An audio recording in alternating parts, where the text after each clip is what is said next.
need that sports encyclopedia. Where you at, Steve Kim? Got Trent in the cut.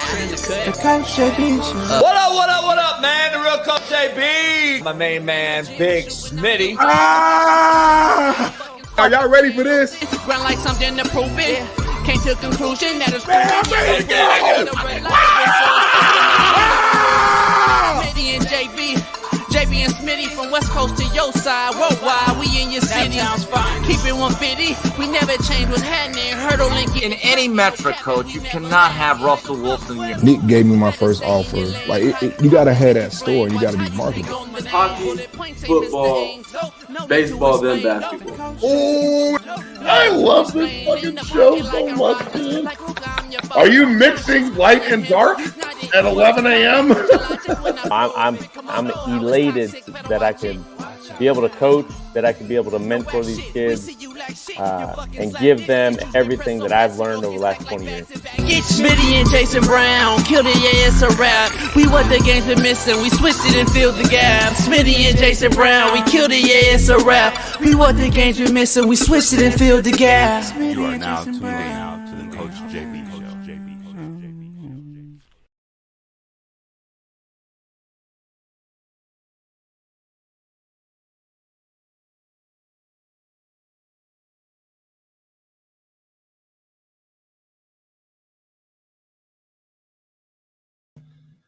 What up? The real Coach JB here, man, for the Coach JB Show with Big Smitty. We are proud to announce we have a new ad sponsor, and that is PrizePicks. PrizePicks is the largest independently owned daily fantasy sports DFS platform in North America. We are one of the easiest and most exciting ways to play DFS. It's just you against the numbers. Instead of battling thousands of other players, including pros and sharks, you pick more than or less than on 2 to 6 player stat projections and watch the winnings roll in. PrizePicks is a skill-based, real money daily fantasy sports game. How does it work, you ask? You pick 2 to 6 players, and if they will go more or less than their PrizePicks projection, you will win. Players can choose from a vast selection of sports and stat types not offered anywhere else. PrizePicks offers projections on any sport that you watch. This includes college football. We're about to start up. Pro hockey, pro basketball, pro football. NFL season is here. Plus pro baseball, pro golf, men's college basketball, NCAA tournament, plus women's college basketball, soccer, women's pro basketball, esports, pro car racing, tennis, MMA, boxing, disc golf, you name it, we got it. Short, fat, skinny, and tall, PrizePicks does it all. And I just got to be honest, dog. I started doing PrizePicks and I won instantly. And that's why I am endorsing PrizePicks to the fullest right here on the Coach JB Show with Big Smitty. Go to prizepicks.com/Coach JB and use Coach JB as the promo code for a first deposit match up to $100. So go to prizepicks.com/Coach JB and use code Coach JB for a first deposit match up to $100. PrizePicks is the best betting app online in North America. Go get it and do what Coach JB and Big Smitty does every day. We bet PrizePicks.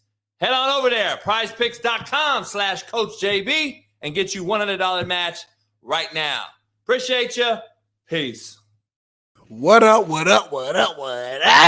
It's your boy, Big Smitty, man, and welcome to the Coach JB Show with Big Smitty. It's Free Game Friday, man. I'm feeling fly. Got my black and proud tee on, man. It's the most racist show on planet Earth, ERF. Pound that like button because we got a loaded show for you today, man. Let me go through the rundown right now because I ain't got time to play around, man. And this rundown is brought to you by Bet Online. Make sure you go to betonline.com and use the promo code BELIEVE, that's BLEAV, to get your 50% plus welcome bonus. But first off, man, we got a loaded show. And I know y'all watch Thursday Night Football. We finally had a good game, y'all. The Seahawks fought hard all game, but late they imploded against the Cowboys, and the Cowboys got the dub, man. Are the Cowboys legit contenders? Is Dak Prescott the MVP right now? We shall see. Next up, man, LeBron's manager. He got in trouble. He was betting using an illegal bookie. What's going on with LeBron's cap? How you got an illegal bookie and you with LeBron? That don't make no sense to me. But we're gonna dive into that, man. Next up, going to college football. Nick Saban says that no SEC representation in the playoffs will be disrespectful. Do you agree? I don't know, man. Let's see how it all shakes up and rolls out, man. I don't say, man, hey, y'all ain't the best conference this year. It's the Pac-12, so we got to see how things shake out. But anyway, man, back to the basketball court, man. LeBron James Jr., a.k.a. Bronny, has officially been cleared to play. We know what happened in the summer, man, with his heart. He could have lost his life.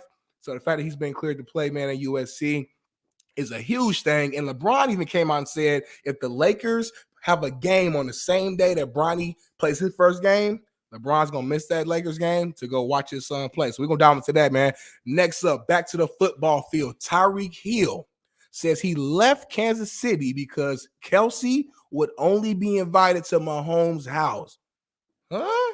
Is he being serious? Is he joking? Is this too sensitive? We're going to dive into that for sure, man.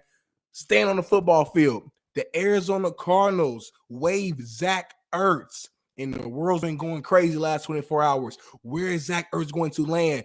All his Eagles teammates are trying to recruit him back to Philly. Will he end up with Philly? I don't know. Let's see.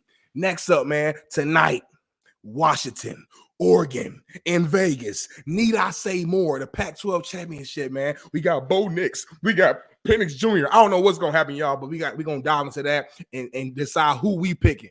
I don't know if I want to go with Oregon. I want to go to Washington. You got to stay tuned to find out.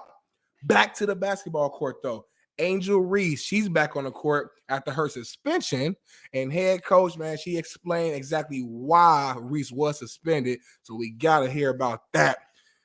Coach Sanders, Coach Prime, as I call him, you know, JB calls him Coach Sanders. He was officially named the Sports Illustrated Sportsman of the Year.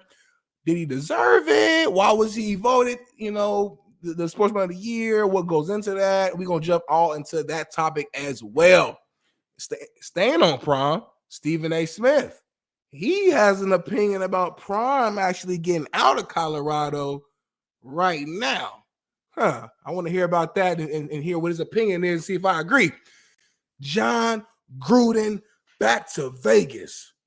Listen, Coach JB brought this up. I thought he was playing around, but it sounds like he got some little insight that I don't even know and the streets don't know. So I can't wait to hear from JB about Gruden back to Vegas. Tank Dell, a JB product. Is he the best rookie of all of the entire class?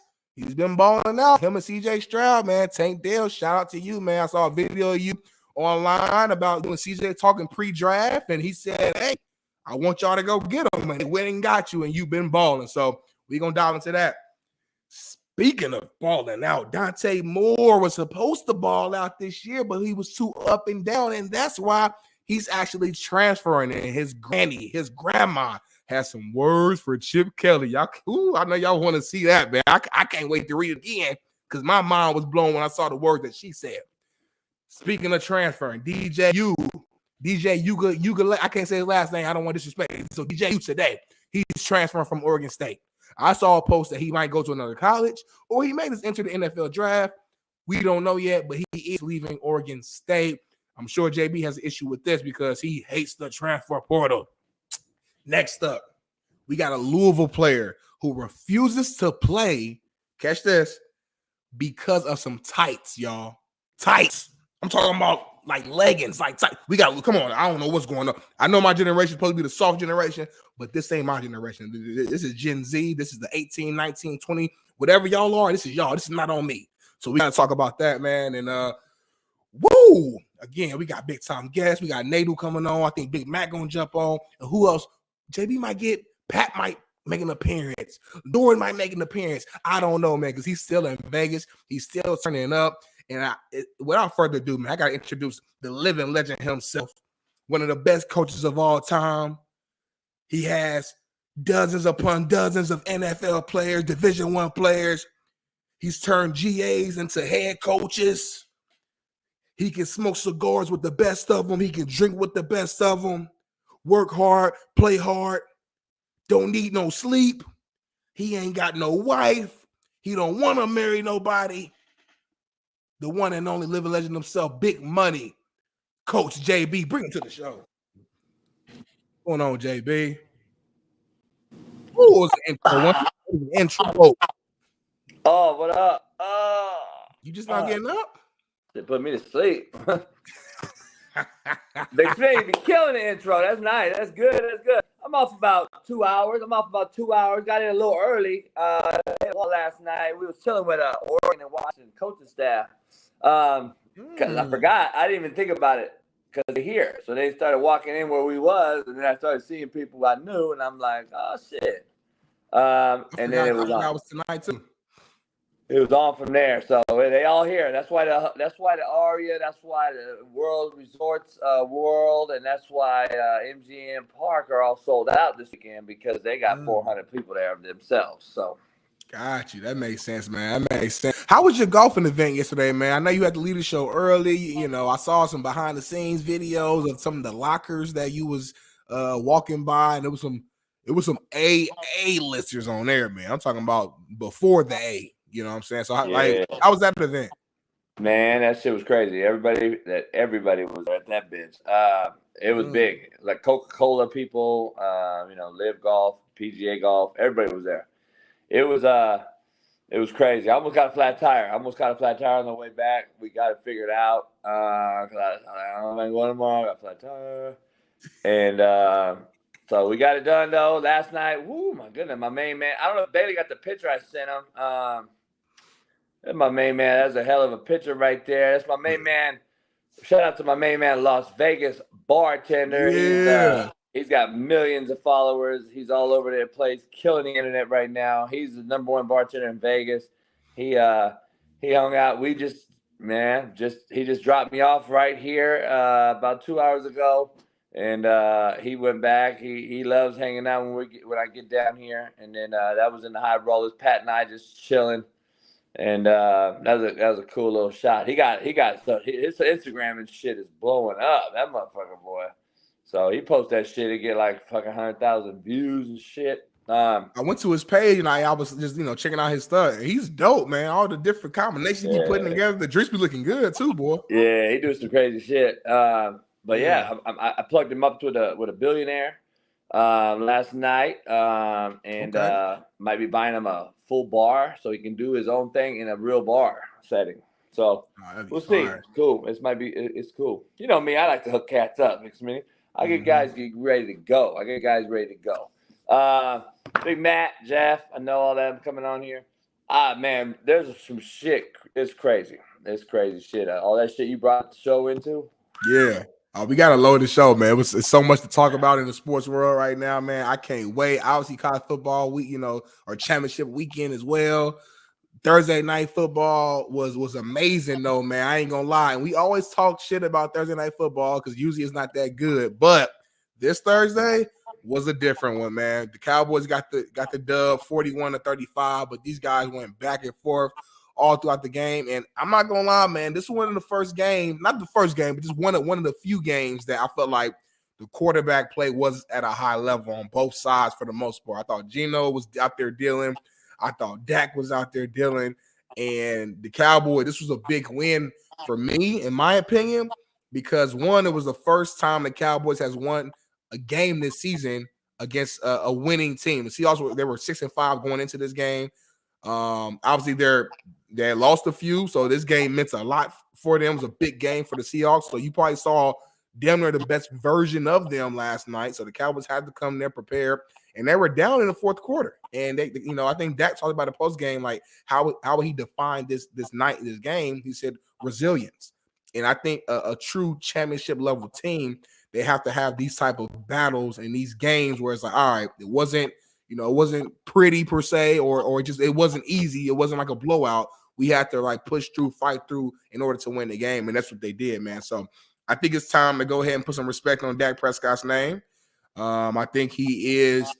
I don't know if he's number one right now, but he's definitely top 2, top 3 in the MVP race right now.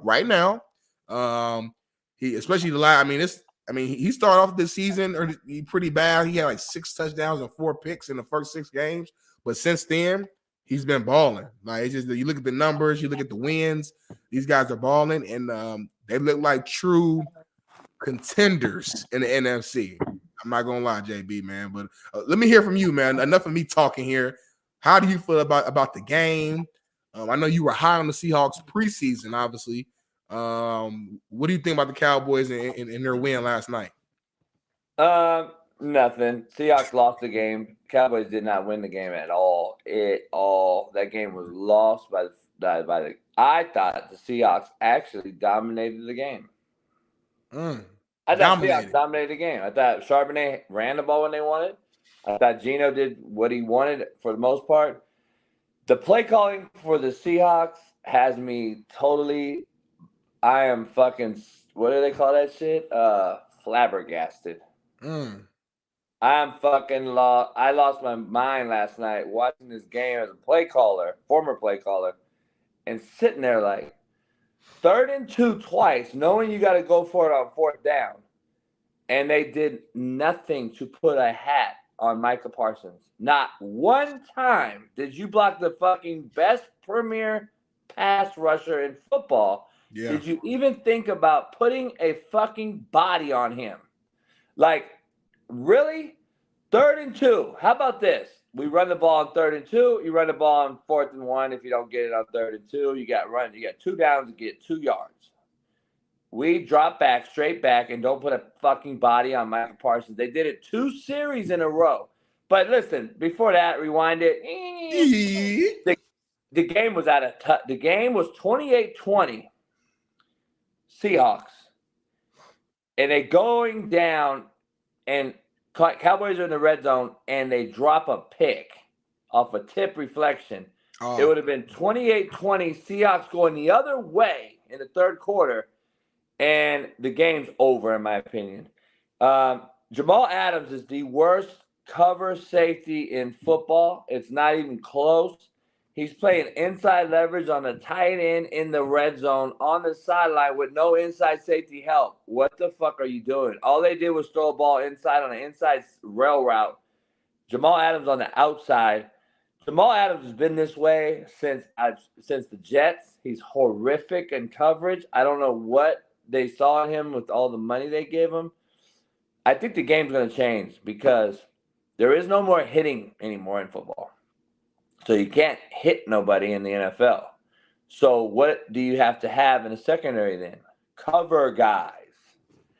I don't see the Jamal Adams of the world surviving past 2 more years in this league because it is now 7-on-7. And if you can't hit nobody, which Jamal Adams was known to do back in the day, we got a strong safety, quarters hash safety who will come down the run box and hit you, which was Jamal Adams. Now he can't do that. So why have him? He's a liability now in this new 7-on-7 era. You got to go get cover corners. I wouldn't be surprised if you got 4 DBs out there going forward. I can't wait to talk to Weddle next week. I wouldn't be surprised if there's 4 corners out there, 2 on the hash, 2 on the corner, and play 4 nickel. Like, it doesn't make sense. Jamal Adams is a liability out there. He was so bad. And then 2-point conversion, by the way. Very next play. Yeah, he did. The play calling I thought was unbelievably bad, dog. Geno on the fucking series before the one that ended the game just throws that corner route to the Jigma Smith that was dropped. The pick was dropped. I don't know what the scheme was. It's 4th and 1, and you don't have anything in his face to throw, get rid of the ball right now. Nothing in the flat. You got fucking deep corner route on 4th and 1, a deep in route. Like, where is his side adjust? What happens if someone comes? What happened? Like, it was the worst play calling I've seen, dog. I'm going to be honest, in a while. We got watching the game with Derek Anderson. That's who you saw yesterday when I went down to the limo. He was our golfing partner. Backed up Cam Newton for 7 years for the Panthers. Had a hell of a career. Oregon State legend. We got to talk about a lot of shit. Jimmy Clausen's story that he told Cam Newton, if you want my number, $1 million. Derek was in the room when it happened. He said it absolutely was real. Derek was mediating that whole thing. He's like, dog, play. Whoever starts gets the number. Let's do old school. And they both started crying about it and bitching about it. He was like, dog, it's just crazy. But I got some good Derek Anderson stories yesterday playing with him. I know a lot of the same people. He'll be on the show maybe next week. We'll bring on Derek Anderson, tell some Cam Newton stories, tell his journeyman career that was great. He's got like a Ryan Fitzpatrick type of career where he got to move around and had some great comebacks games that he started in. So it's Cowboys, though, I got to be honest, that was the first 500 team they've beat in a long time. And number one. Number two, you allowed 35 points by the Seahawks, who the Ravens allowed 3 points on. I don't know if the Cowboys are back. You got to play at home. I thought Dak looked real mid for about 3 quarters. He threw a good spot route for a touchdown on a replaced Mike Blitz. That was just a 5-yard hitch route, basically for a touchdown for his second touchdown. CeeDee Lamb had the first touchdown. I mean, he's doing the things he has to do. I'm about to say, come on now, like we got to call it what it is now. He threw for 299, 3 touchdowns, no picks. Like I mean, like every game. MVP though, no. That was a good game, bro. Like MVP, no. But let me ask you right now, who's your MVP right now? If you watch that game last night in totality from a quarterback's eyes, and me and Derek Anderson are watching it, he's doing shit like in the game when the shit gets tight and assholes start to pucker. He goes right back to Dak Prescott. He goes right back to the same old Dak Prescott. If you watch that game when they were down, and this motherfucker had to throw the ball in clutch situations, he's throwing the ball, skip ball and ball. He ain't stepping up. He just fucking twisting, throwing the ball. I'm like, dog, he throws the ball up more than I've ever seen any quarterback in the NFL. Instead of throwing it out of bounds, take the sack, he fucking throws it up. It should have been picked twice.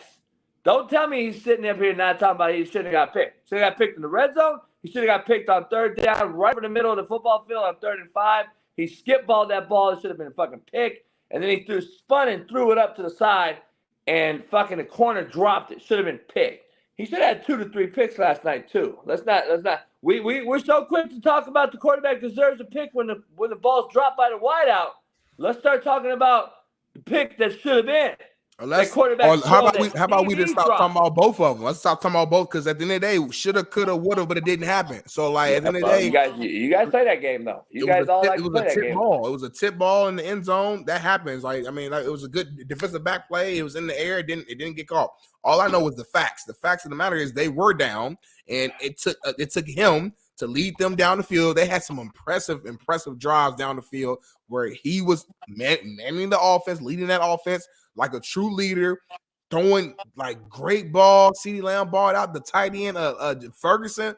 That guy, man, had a game. That guy, every time he needed a big time first down, big time play, Ferguson was catching that rock, man. Did Dak hold the ball too long? Yes, he did. It was so plays. I'm like, damn, bro, like your O-line's giving you damn near 7 seconds to hold the ball. If no one's open, just throw it out of bounds. I do agree with that. But listen, we can nitpick every single player if we want to and be like, well, this play didn't do that. This play.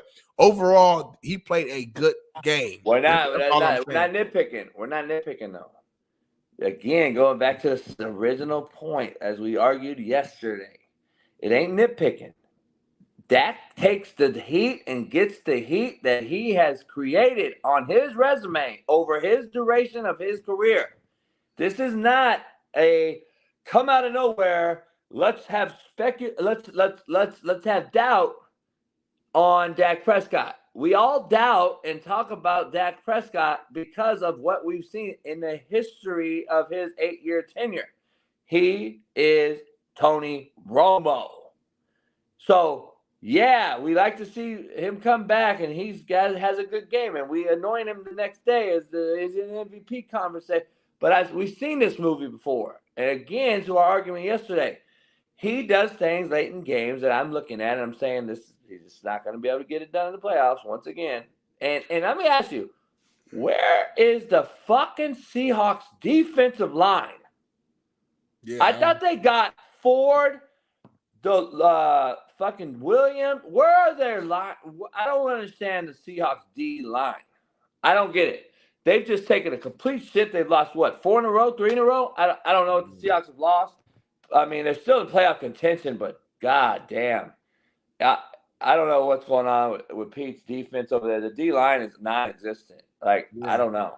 I mean, D-line, they got a few sacks, but every sack they got was because coverage sacks. It wasn't like they just beat a man and got back there in 2 seconds. Now, it was like he's back there holding it and clutching. Then, oh, well, at some point you're going to get hit. So the D-line, the defense in general, just not looking that good. And it's crazy to say that on a Pete Carroll team, which he's known for having physical, really good to great defenses. So, but that's why I got to give some credit to the Cowboys offense. I got to give credit to McCarthy, who we don't talk about a lot on this show, but again, he picked up the offense. He's the one calling the plays this year. He hadn't been doing that since he's been in Dallas. So him doing that, we're seeing offense flourish. We're seeing the best version of CD Lamb that we've ever seen. He's playing like one of the best receivers in the league this year, for keeping it real. And just for clarity, too, on the whole Dak Prescott MVP conversation, again, every year is his own entity. If he was doing this performance last year or 2 years ago, no, he wouldn't be in MVP conversation. But MVP is about the what's going on in the league that year. And in this league this year, the overall quarterback play, as we've talked about so many times, has not been at an extreme high level. So when you look at the way Dak is performing and the way they're winning, and he's not making mistakes, he's not throwing picks, he's being efficient. When you look at his numbers, he's definitely in the MVP conversation. I'm not saying he's number one, but if it's not him, then who? I'm looking at Jalen Hurts. I think he's leading it right now. I'm seeing Lamar's up there. I'm seeing Mahomes is up there. They're all playing decent, but none of them are playing lights out right now. So if they're in the conversation because they're winning and they're leading their teams, you got to put Dak in that same type of conversation. It's not the best player award. It's the most valuable player. And let's be real, the quarterback is the most valuable player in football. So the MVP award is basically a quarterback award. The days of Adrian Peterson, coming out running for over 2,000 yards and winning the award, I think we're long gone. I don't think we're going to see that no more. So although I believe Myles Garrett, TJ Watt, Tyreek, those guys to me are playing better at their positions, they're not the most valuable when it comes to how do you impact win. So that's why I got Dak in that conversation, man. So yeah, I still don't think the Cowboys would beat anybody. Just like the Dolphins, I can't take them serious because I've seen this movie too many times. And I respect that. And we'll bring it back up, man, later on. When Matt and everybody join. So yeah, we dive into it. Can we get the quote of the day for everybody out there, all the fine folks? Quote of the day brought to you by Bet Online and our new proud sponsor, AQMS. If you need to move anything, furniture, clothes, carpet, house, 1-888-233-3110 is my direct line that you can call as a promo code and get AQMS to move anything you need nationwide, worldwide. Follow that, hit them up, 1-888, hit that phone number, and you can get a promo code Coach JB. Look, quote of the day. All right, let's get into it. I don't see where it is, though. I see it right here. I can read it. Yeah. The road to success is always under construction. It is. It always is. And Dak's road to success has been under construction for fucking his whole life. That's fair. That's At some point, hey, dog, your road's been under construction for fucking the whole time we've been watching your ass. So when are you gonna fix the road and get over the hump and win a Super Bowl? Like, that's why I'm not ever gonna put too much stock in the Dallas Cowboys. Contrary to belief, brought to you by betonline.ag. It's a great day to have a great day, Big Smitty. I know that, but listen, I do know that. I'm sorry if you were right. I'd agree with you if you were right, but you're not right. You're not right. So I'm sorry. If you were right, I'd agree with you. So I'm the hater, though, when I disagree with you and I tell everybody out there that this and this and this. And I'm talking about people in general. Yeah. If you were right, I'd agree with you, contrary to belief. So let's make sure we're clear. I don't agree with you because you're probably not right. So basically, you saying JB is always right, and if you say something different, then you're wrong. Gotcha. I'm always right. I'm gonna get clarity on that. Drop some super chats in here. We'll bring you in. We'll chop it up with you. Talk it up. I lost 200 last night, man. 200? Lost 200 last night. Right on the way in the door too. I was that dumb, the dumb one when I'm loaded walking up to the tab. I'm gonna go lay down for about an hour before the show, and I never play slots. To me, slots is pause. Is that right? No. Okay. That wouldn't be right. That wouldn't be the word. That pause. You know what I'm saying, though. I feel you. Feminine act. Pull a slide or hit the button. Yeah, well, I want to play some blackjack. I want to get into some real deal. So I go get on some table real quick, blackjack table, get down, drop 100 go by like that. 2 hands, drop another 100. Got to play for about 20 minutes. $200 went by in 20 minutes, basically, man. Damn. Yeah, fucking bitch beat me on a night. I had fucking 19. Couldn't hit anymore. She got me.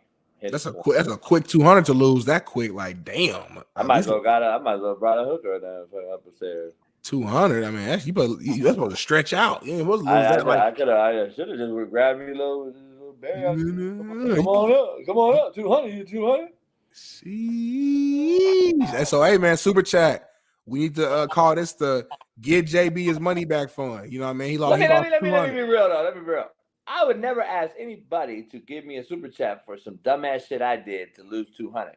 I'm tired of seeing motherfuckers on Twitter and social media talking about my Cash App is. What? Every birthday they do I don't know you. You don't know me. I don't know nothing about you. Stop putting your motherfucking Cash Apps on social media for the general public to drop you money. And for all you motherfuckers that's dropping money to them, you're fucking enabling this whole goddamn generation. Let me tell you right now. And by the way, none of you heard me. I did not say I hit a 19. I said I couldn't hit 19. I had 19. So she hit me and fuck, it sucks too, Smitty, when you play blackjack. I don't know if you play poker or blackjack. Yeah, I play blackjack, yeah. But, when she got a fucking 10 showing. Right. And then, we both got 10 showing, or I think I had Jack. She had 10. And I'm like, all right, I already know she got a 20. I already know. She fucking 20. She 21. This is how it is, dog, in Vegas especially. And then she flipped my shit, dog. I'm 19. I'm like, I lost. Because I got to hope she fucking busts. Right. But she ain't going to bust. And she hit a fucking 10. Of course, she had fucking 10. That shit is rigged. I don't know how it's rigged, but it's rigged. Hey, I'm loaded and shit. I'm like, bro, you want to split that?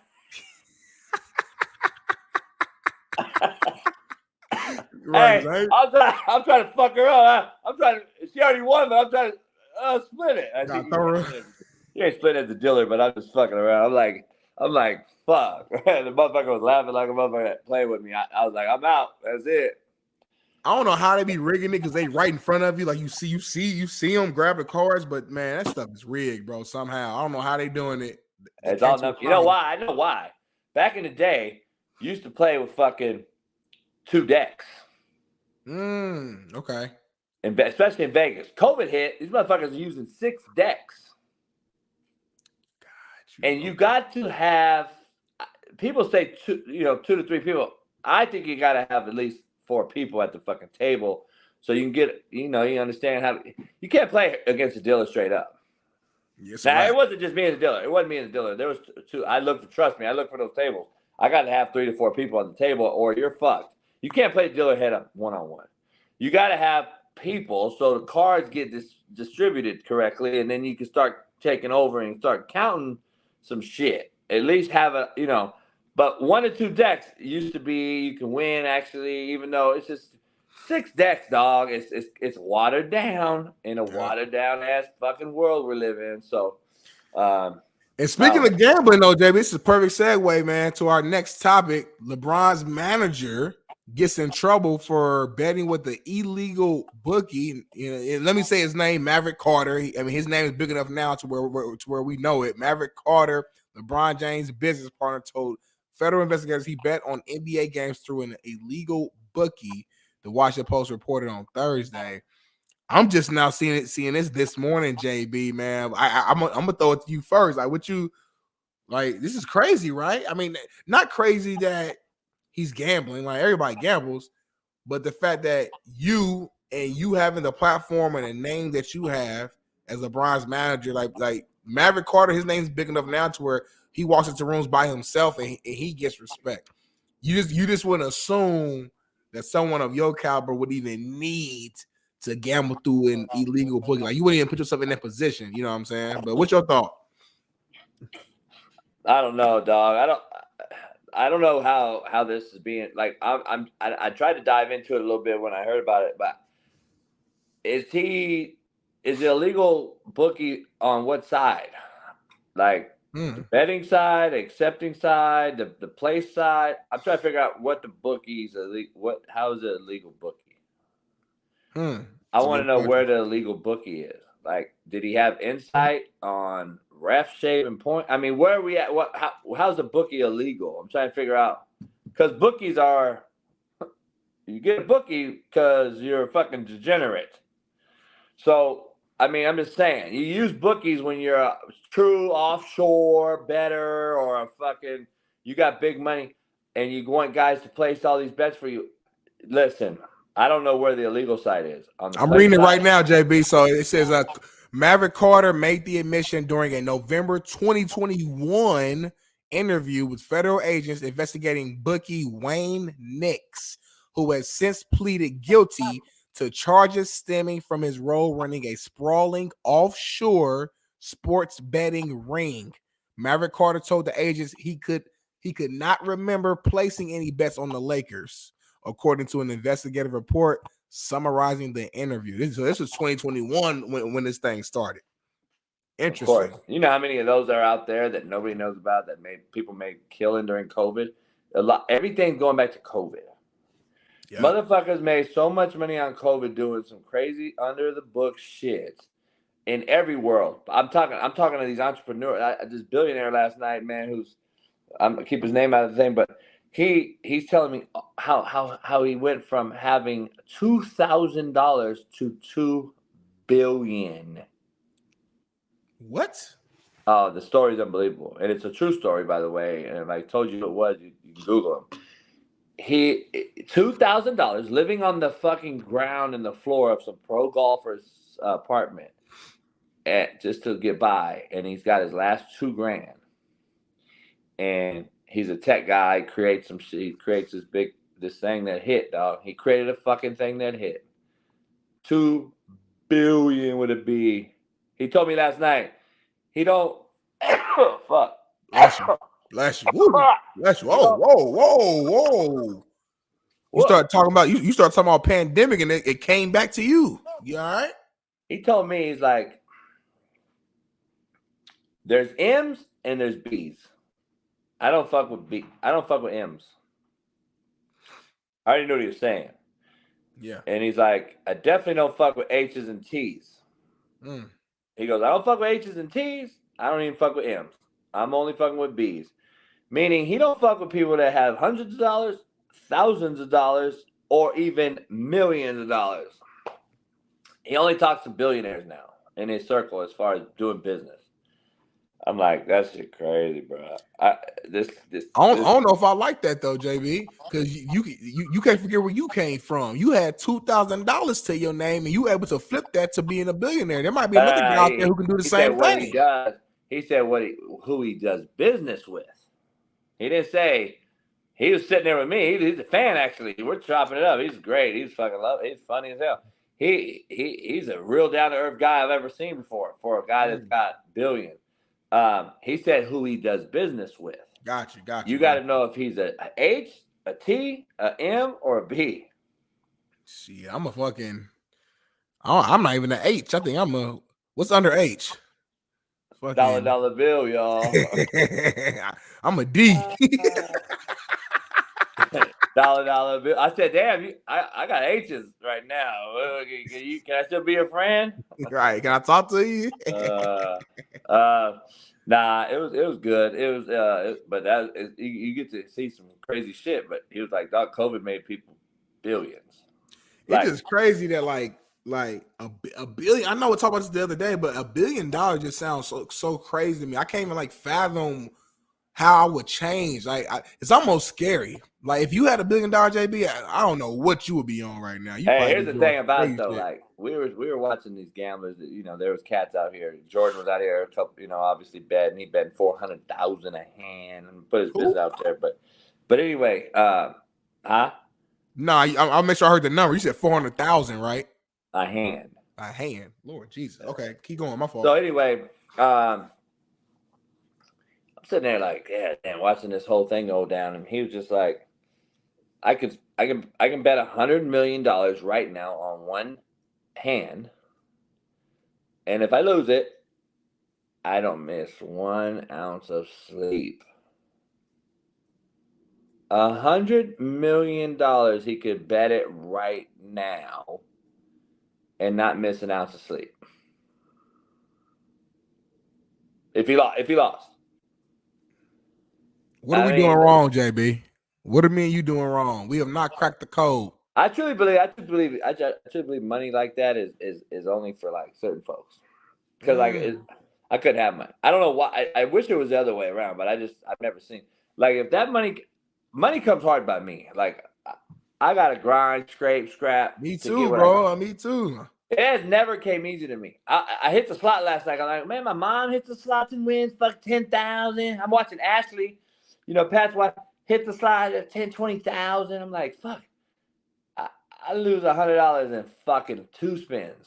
I feel the same way, JB. I think that's why me and you connected. Like, I don't know what it is about me, man. I'm horrible when it comes to gambling.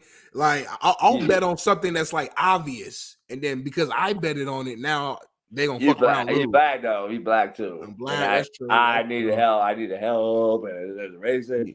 It should be hard for a brother though, JB. Like I be thinking like, am I not smart enough? What am I? I mean, like I gotta scratch and claw to get $1.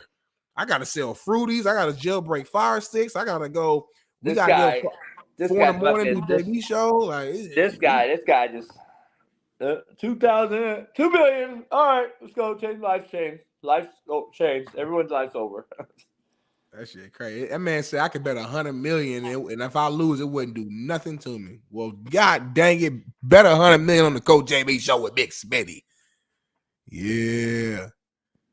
Viva Las Vegas, man. Gotta love it, JB, man. But let's move on to our next topic, man. I'm excited for this one. Coach Nick Saban came out saying that no SEC representation in the playoffs would be disrespectful. And I know me and you been let's listen. Is one of the best conferences in the country. I think Georgia is one of the best teams in the country, and I think that they're one of the best 4 teams in the country. I think if we beat them, we'd be one of the best 4 teams in the country, because teams do. There's a transformation that goes through the season. So how are you playing now? Where is your team now? How good are you now? I think all those things, come into play. But I think it would be a disrespect to the SEC if there is an SEC representation in the Final Four. Listen, man, I hear that and I understand that. But at the same time, if Bama beats Georgia, I just don't see how Bama can be in and Texas is not in. I just think that that's not right. If Texas, assuming Texas goes out here and finish the business here and win their conference championship game, I just don't see it just doesn't make sense. As a competitor, as a former player, we faced each other mano against mano. I don't care if it was the beginning of the season, middle, or the end. All those wins and losses, they still count to your overall record. We faced each other. We have the exact same record. Yes, your last win, assuming they beat Georgia, would be maybe the most impressive win of the season, one could argue. I give you that. But with that being said, we've already seen each other, and I beat you. How the hell can you be in front of me when we have the exact same record? Like that to me just like there's no if I was a part of the committee making the picks, there's no way I'm putting Bama in front of Texas if that scenario happens. It's not right. It just don't make no sense. And that's why I'm looking forward to the 12 team playoff, because this will solve this issue. I wouldn't have to worry about it. This is an issue right now, JB, because one could argue that Bama would be a top 4 team and that Georgia would be a top 4 team. Hell, it's arguments that Ohio State's still good enough to be in there. I know you don't agree, but there's arguments for them. I'm just saying, this year there's a lot of like teams that are real close to each other, to where it's kind of hard to just be like, these are the guaranteed 4 best teams. And in this Texas Bama situation, man, to me, if Bama beats Georgia and Texas handles their business, Texas should be in. So if you putting Bama in at 4, you gonna put Texas. In 3. You gonna skip Texas over a team that's won 11 straight and beat Georgia? They have the same record. Yes, I get it. I'm just telling you. And we beat you, JB. If you got to fight JB, and I beat the fuck out of you, JB. It don't matter. Texas controlled that game the whole entire game. Let's keep it real. They would have beat them last year. All right, I get it. But didn't get hurt. 12 weeks ago. It don't matter though. Since then, your team though has lost a game way more recent than we have. Oklahoma, yes, 1 game. Sorry. Oklahoma turned around and lost 2 games after that because they lost their best deep threat receiver, Andrew Anthony. It doesn't matter. It do matter. Shit changes. Florida State lost quarterback. Stop it. Don't use that argument. No, exactly. They're not top 14 no more, in my opinion. The SEC. I would argue this. I think some weird shit's going to happen. I wouldn't be shocked if Alabama won and Georgia and Alabama still get in. And Texas left out. Oregon will be left out if they win. I would be shocked.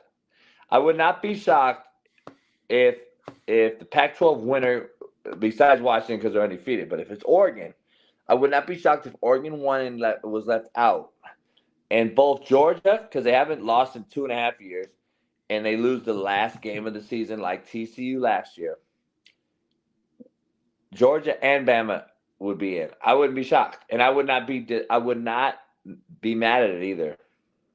But hold on real quick, because a few seconds ago, when you brought up Texas, you said, well, you beat Bama 11 weeks ago.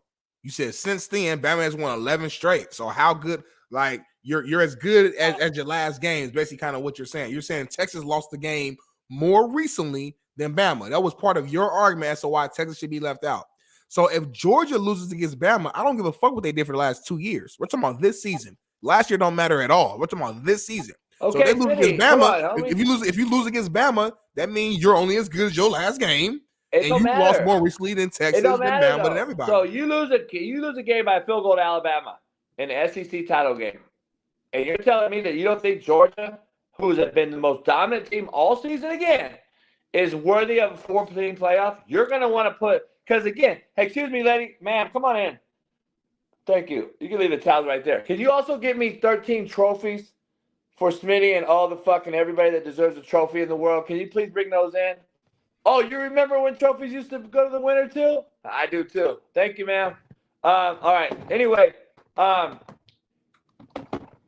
who's better than Georgia, homie? If Georgia lost to Alabama on a field goal to lose the SEC title game, who you gonna jump Florida State over Georgia because with no quarterback? I got Louisville being Florida State. I got Louisville being Florida State. I wouldn't. I'm not. Me and Matt got money on the game. All right, I'm not jumping that team in, even if they're undefeated. I'm not jumping in. I'm not jumping them in. I'm not going to jump Ohio State in. They have no quarterback. I'm not going to jump in. The only 2 teams I'd jump in there is Washington or Oregon winner, and Michigan. If Bama wins, Michigan, Bama, and winner of the Pac-12 championship, so Washington or Oregon would all be in front of them. So at the very maximum, Bama will get the 4th spot. But I could make the argument if Texas goes out here and handles business, that Texas should get the 4th spot over Georgia because, again, they won their conference championship game and they have the same exact record. Like, what the hell? Like, why are we dissing Texas like this? Why are we acting like We're winning the conference championship doesn't matter and losing one game doesn't matter? And they got a good ass quarterback in Quinn Ewers. Like, why are we putting him in the playoff? Look at the history of the fucking thing. Look at the history. We're not dissing Texas. I'm just telling you right now. There's no way. Bama has to win, in my opinion, to make this even a hard decision. Bama's at 8.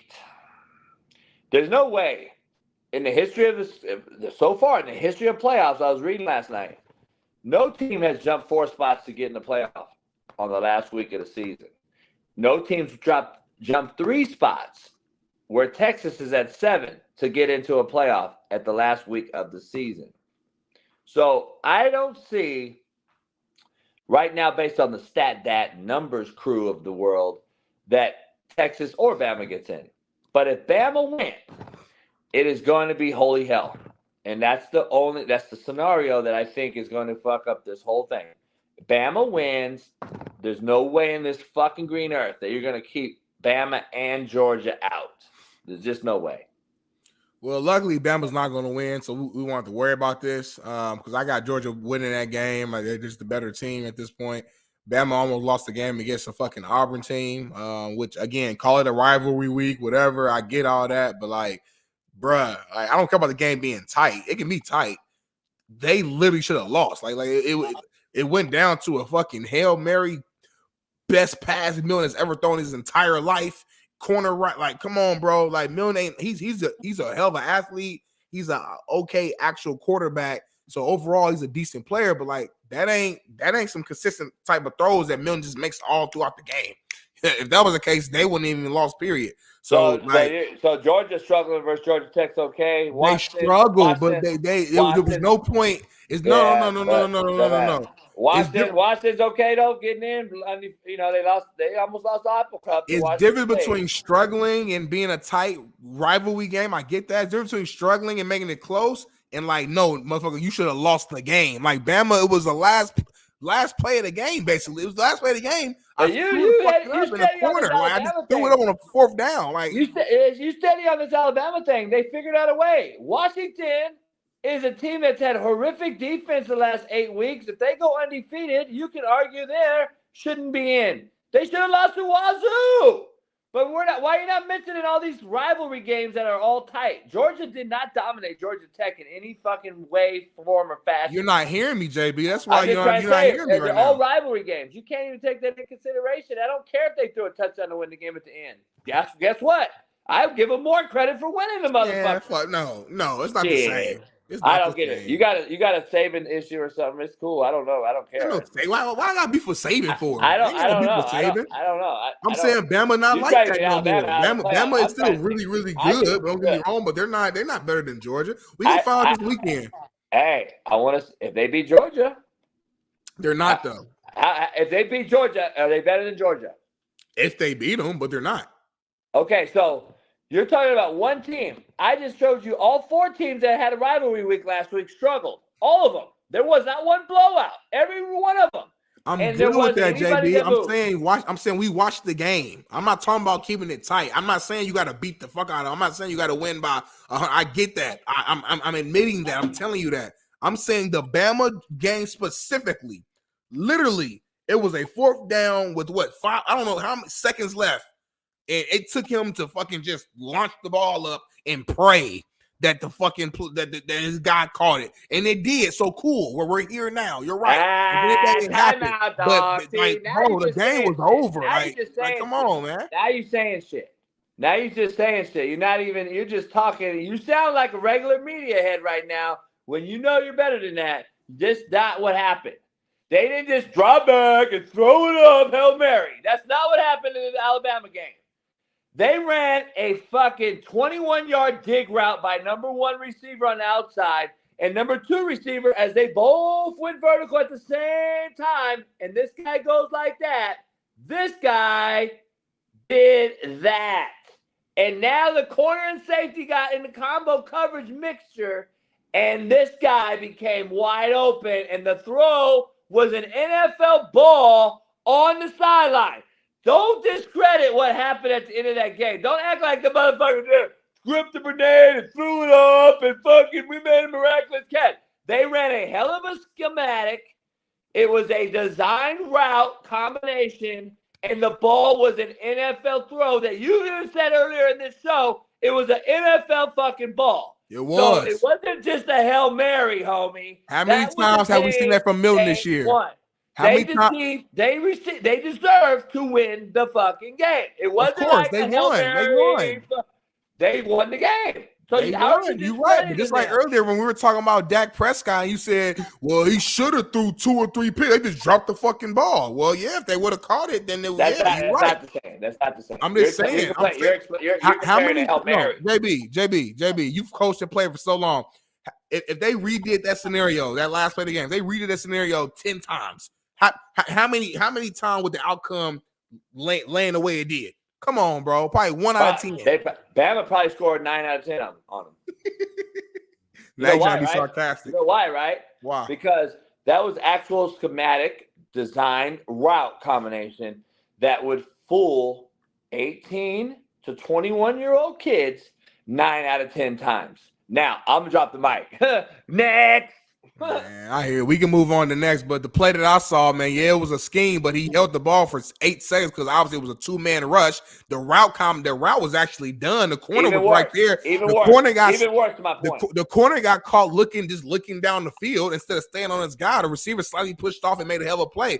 Kudos to you, but you're acting like it was on time. It was a perfect scheme. It was. Oh my God, the ball. No, D-Mother was sitting there in the end zone this. They were sitting in the end zone like this, just waiting.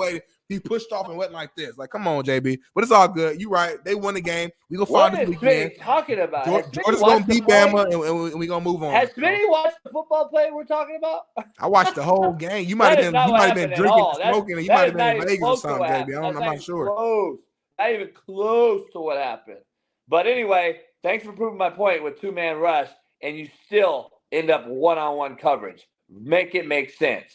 And you're mad at the team that made it happen to win. That's blowing my mind. No, you're not tripping on Auburn. You're not tripping on Auburn. Man ain't the right emotion. We're just not talking about Auburn. Auburn doesn't matter. Auburn's not in this conversation, so we're not talking about Auburn. We're talking about Alabama. All I'm saying is I would be shocked to see Alabama beat Georgia this weekend. If it happens, I'll eat crow. I'll come on here with whatever. But I'm not planning on it at all. 4-1. Nick Saban is versus him. 4-1, and Nick Saban is 3-0 losses to Kirby Smart in an SEC title game. About to be 3-1. I'm rocking with the stats. Let's go. I didn't know JB was a stat guy. I didn't know JB was a stat guy, y'all. I'm not. I'm just a factual guy. Okay, I hear what you're saying, man. Next topic on the line, man. I know Big Mac gonna join us in about 15 minutes. Bronny, it was officially cleared to play, man. The son of LeBron James. Obviously, he suffered that cardiac arrest. It was a couple months ago now, if I'm not mistaken. We didn't really know what the situation would be, but he's officially been cleared to play at USC. Shout out to him, you know what I mean? Like, regardless of how people feel about his dad, you know what I'm saying? A lot of people, you either love LeBron or you hate LeBron when it comes from a fan standpoint, but they ain't got nothing to do with his son. At the end of the day, he's an 18-year-old, 19, whatever he is. You don't want to see that. You want to see him go out there, have a chance to play, a chance to see what he's got. It takes a lot of work to get to that level. He is a good player, and I want to see how USC look. I might go to a game. Because it's not just Bronny there. They got a couple other big-time recruits on that team. I want to see how good they really are. And, my only little note is that I just pray that they're not rushing it. You know what I'm saying? And I'm sure, look, I'm not in the medical field. I don't know anything about cardiac arrest or anything. I just pray that they've done thousands of tests to make sure that his heart is good because we don't want to see no crazy situation on the court. So outside of that, I'm good, and it's good news to me. But what do you think, JB? I don't care. It does nothing for me. I don't give a shit about – I don't think he's that good. Number one, I watched him in high school. Don't think he's that good. I don't know if he's – I don't know. I don't care about USC, college basketball, enough. I'm glad he's healthy. I don't want any kid to ever have to go through anything in their college playing career because of an injury or a health issue like this. So I'm glad he's healthy. I'm glad and clap it up. I pray that he's okay. I don't care. I'm not ever going to watch Bronny play, ever. I hate SC basketball because I'm a UCLA basketball guy. Oh, there we go. Okay. Yeah. Oh, just like you in Alabama and Auburn and all that. I'm non-biased. I'm a Ball State guy. I don't know about none of these things. I get it. I get it. I'm just saying. You want to go watch USC? I don't give a shit. So anyway, glad he's healthy and all. And then LeBron came out, said, if we're headed to Utah, I told my team, family first. We're gonna make a U-turn. I'm gonna get on a private jet and fucking go back home to LA while you guys play Oklahoma City. I think it's Oklahoma City week. I think the game would be Oklahoma City Thunder if it were to happen. He would jump back on a PJ from Oklahoma, 2-hour flight, get back to LA to watch Bronny play. I love it. It's what, year 21 for LeBron? Like, come on, bro. If he was a second-year guy, third-year guy trying to prove yourself, maybe I would feel differently. This is year 21, bro. You missed enough of your kids' lives by, being in your career and being locked in. Your son had a cardiac arrest, serious situation. He literally could have died. His first game at SC is going to be crazy. As the father and me, I don't have no kids yet, but just imagine if I had kids, I'm in that situation. You want to be there, man. I don't have no problem at all with missing one regular season game to go check out my son's first game at USC. I'm sorry. I can't be mad about that one. We pick a lot of things to be mad about when it comes to LeBron, myself included. This ain't one of them. I can't do that. Shit. I mean, I'm just saying, like, if you had a kid at Fox and you had bereavement and then you left and they said, we docking your pay, dog. We're taking your money. Smitty, you missed already. Yeah, we get bereavement time. We're cool and all, but you've already missed a lot of days. We got to take your money or fire you. Are you? I'm just saying that because that's what happens in real life. That's what happens in the real world. LeBron's not getting fired, so exactly. And he won't get hit in his pocket. He won't get hit in his pocket either. If I'm the top guy at Fox, I've been at Fox for 21 years, and I'm the money maker here at Fox, and I'm that guy here. Then I'm cutting out. I'm gone again. I just threw it out there as far as that's how it happens in the real world. It's not just Fox. It's everybody at Walmart, Target, Ralph's, Vons, Kroger's. Everybody in the real world has to go through what I just brought up. Not just saying Fox. I'm just saying it's okay then, I guess, for everybody else to go through that, get fired, get fined, whatever. LeBron gets a pass because it's his kid. I couldn't give a squirt of piss less about what LeBron thinks in his kid. He's made billions of dollars, and he's rightfully earned it. It's his money. Fucking do you. But I'm not going to sit here and agree that it's okay because he's LeBron. That's what I'm saying. That's my point. That's not what I'm saying at all. I'm just saying, life ain't fair, bro. Like, I'm not going to compare the Walmart worker to the fucking NBA player. I'm sorry that you work at Walmart. Like, I'm just saying that's real life. That's real life people out there grinding. That's all I'm saying. I'm not knocking LeBron. What I'm saying is the real world, this is what would happen. So I don't care. I don't care about LeBron and his scenario. I could give a shit less. You're okay. You've had plenty of time with your kids. You're going to see plenty of SC games. Your business and job is what it is. So if you were to miss, and nobody's going to say shit because they're all, everybody's going to be on LeBron's side on this. And I'm not against him. I'm just saying the real world don't operate that way. And I wouldn't really invest in anything to see him miss a Laker game to watch his son on the sideline give up fucking 20 handshakes. I don't really give a fuck. So I hear you, man. Like I said, I think it depends on what part of your career you're in. It depends on how great you are, leverage. So even in the real world, depending upon who you are, I'm telling you right now, higher ups at Fox, they're not always in the fucking building. I'm gonna tell you that right now. So I don't know what they're doing. They might be meeting. I don't know what they're doing. Every now and then I'll see a higher up at the elevator. Hey, how you doing? How you doing, Charlie? How you doing, Mr. Shanks? How you doing? But I don't see them every day. And they don't have to. Why? Because they've earned whatever they're doing. Whether they're meeting, whether they're with family, whether they're traveling, whatever they're doing, they've earned it.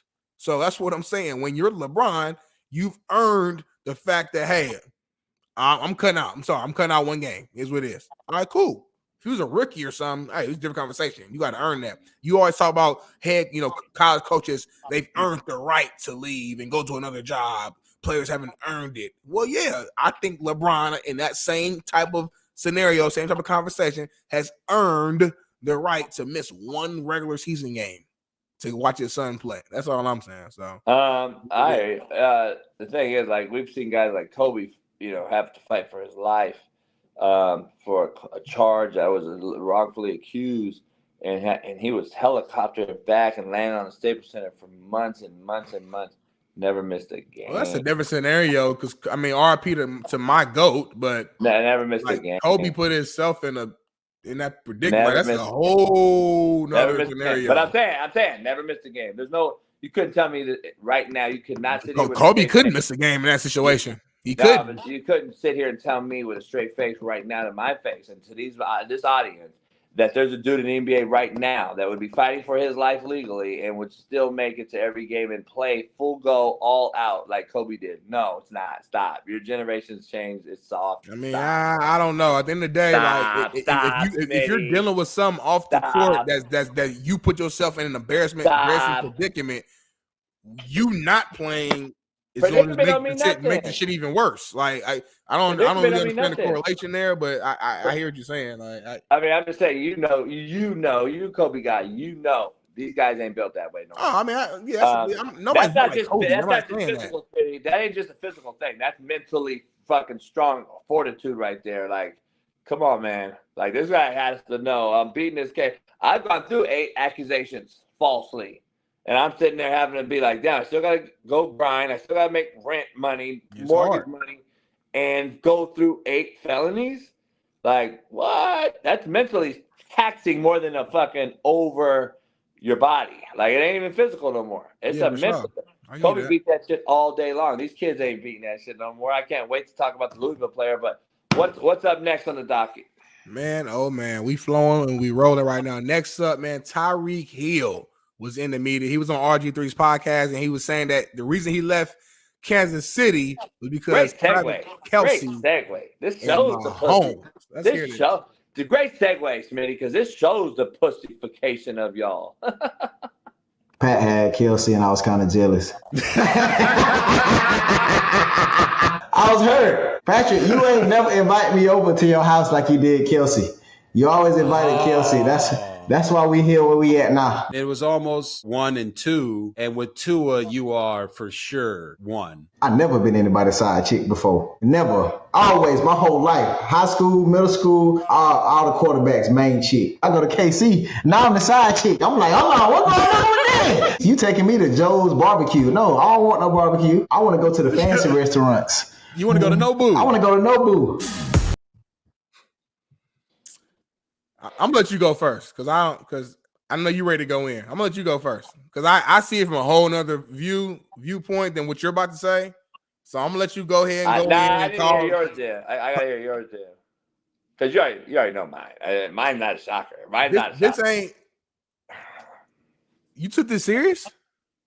Like you guys are taking this serious. Like you guys are really taking not really, but. Here's the thing, though. Like every joke that you say out there publicly in real life, there's truth to it. I do agree with that. Don't get it twisted. He didn't leave KC on shits and giggles, dog. He didn't just leave KC for no reason. No, for sure. I think it was, but I don't think that was the main reason. I think part of it was he wanted to be the true number 1, and he knew he wasn't going to be number 1 there because Kelsey's there. So I do think there is some truth there.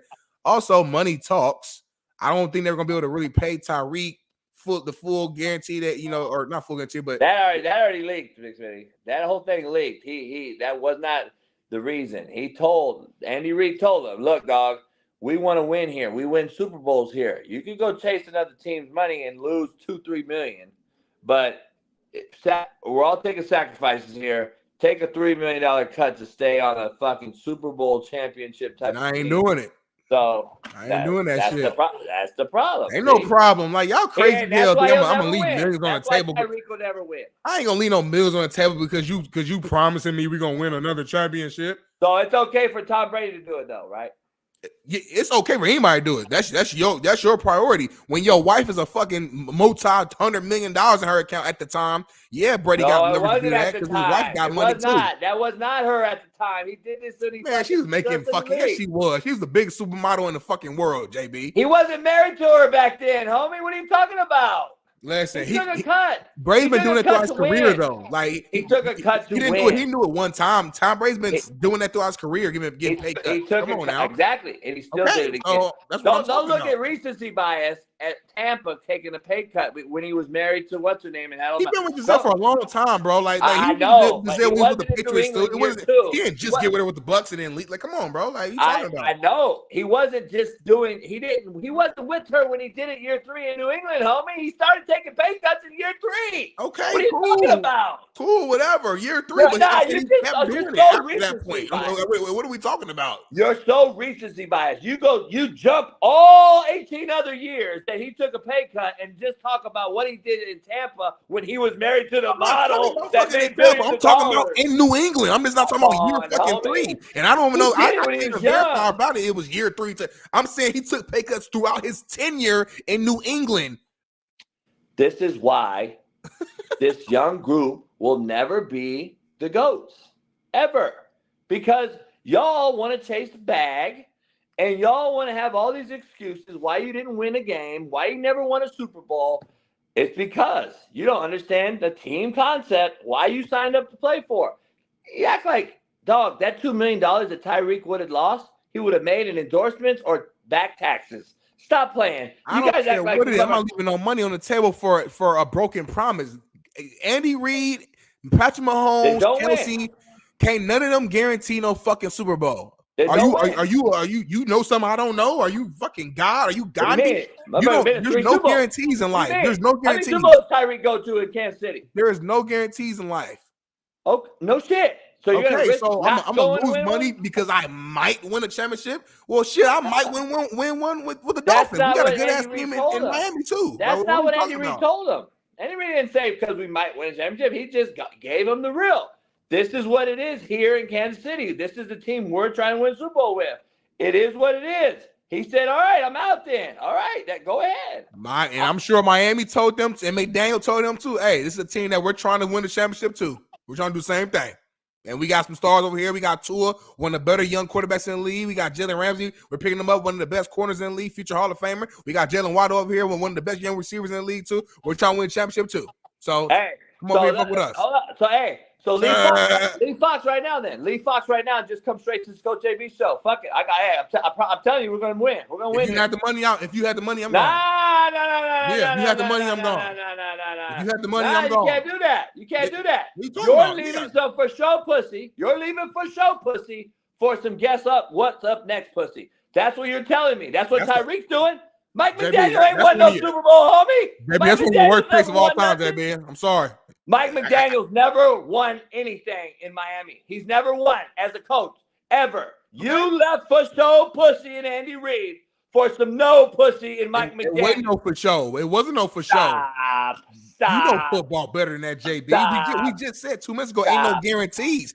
Just because I won before them, Aaron Rodgers won Super Bowl fucking over 10 years ago and ain't been back. So just because you won before them, I'm gonna win again. Mike McCarthy won Super Bowl fucking 10 years ago, ain't been back. Just because you won before does not mean you're gonna win again. There are no guarantees in life. There's no guarantees in football. If you said Big Smitty, I got the bread for you right now. Do this shit full go. You know what my decision is. So don't tell me that shit at all. He didn't go to the Dolphins for fucking free. He went there and got even more money, and he got just as much talent, and I could argue even more fucking talent than the current Kansas City teams got right now. That's not what you said, though. You just said the argument that Mike McDaniel said we're going to win here, too.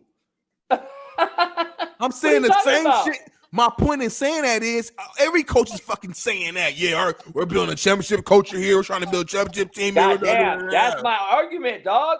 He left the guy that did win it. They already won it. You're comparing to a guy that's telling him, hey, we might win it. Come on over here. No, I'm saying he's leaving a guy that already won it.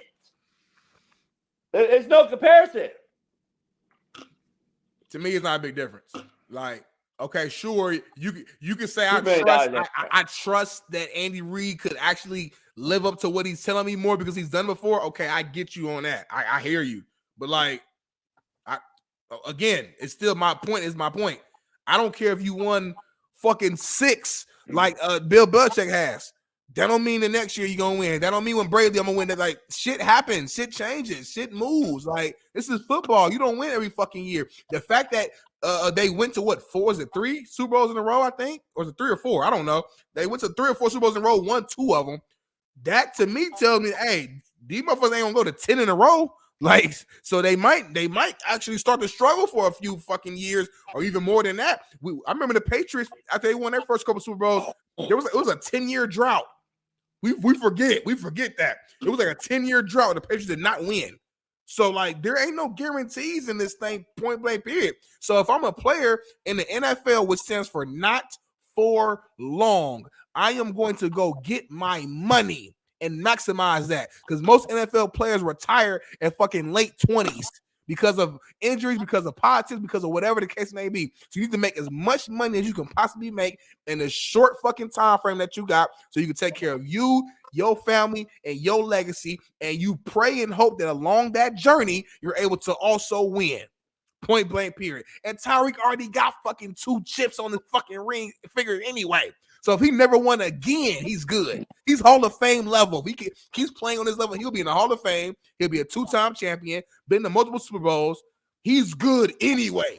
So go get your money, Reek. Stop playing, man. I'm cooking. I'm cooking on a Friday. I am cooking on a Friday right now. Pound that like button right now because I'm cooking his ass. Mediocrity is Smitty's new excellence. I'll take 2 instead of get 4. That's your mind thing. That's your mindset, by the way. That's what's crazy. Anyway. Shout out to Brandon Parsons. Shout out to Brandon Parsons. He's never going to win again. He's never going to win again. He's going to always have an excuse why he left. And the Chiefs, by the way, just beat the shit out of the Dolphins. By the way, he only got 1 championship. I don't believe he has 2. So, he got a ring. It don't matter. He got 1. Yeah, he got 1. Okay, that's more than most. That's more than most, JB. You moving the whole. You moving the. That's more than most, JB. Crazy on this. That's more than most. It is. That's why that don't change my argument at all. It don't. That's what I'm saying. It proves, to Tank and I's point, it's a different generation. It's off. Next.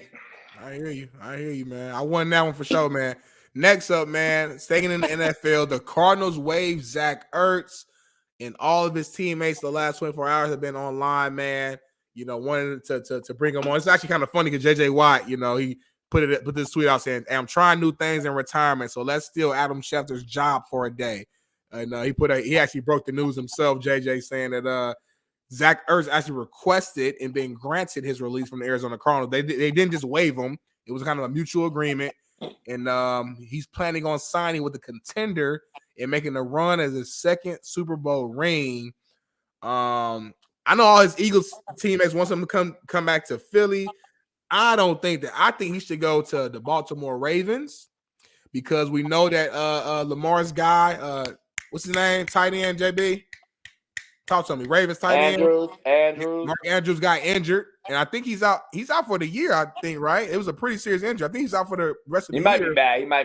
He might be back late, maybe. So right now, you know, they got that young cat, Isaiah Likely. He's very athletic. He's cool. He shows promise, but they need another tight end in there. I think if I'm Ertz, I go to the Ravens because I know Lamar is great with tight ends. That's his safety net.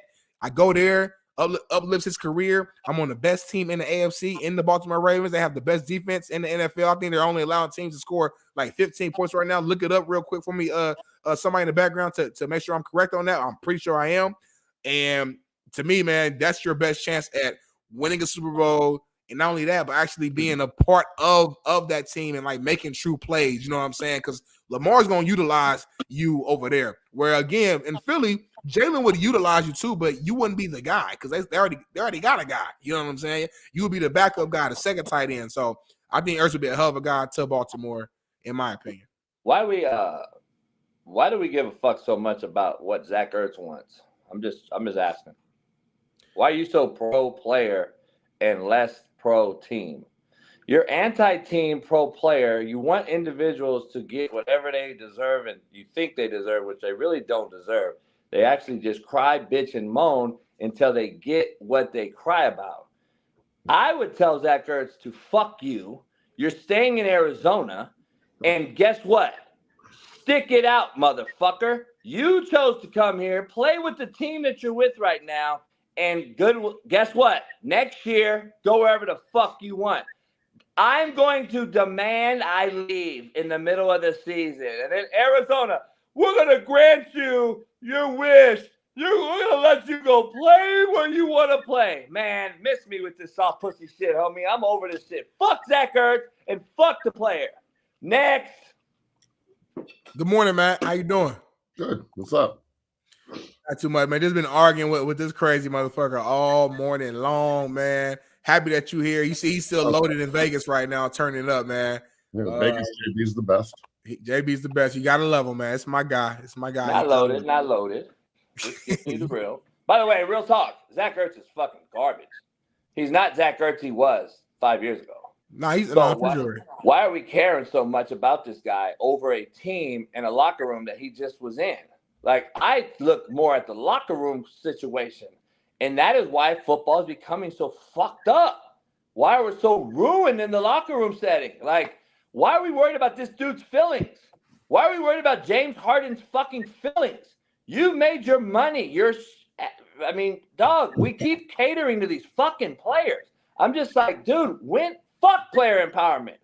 That's where I'm at right now. When you make millions of dollars, handle your motherfucking job. Handle your business. Finish the job you went to start there with.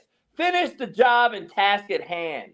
How about you do that first? And then I'll say, you know what, man? You did a great job. I'm going to give you a fucking, on a way out of your retirement, because you're at the end anyway, Zach, we're going to do it an organizational solid. We're going to let you go chase the Super Bowl. But nah, it's week fucking 8. Or week 11, excuse me. You've been here. We're shitty. Finish the season. Fuck that. I hear you. Yeah. Man,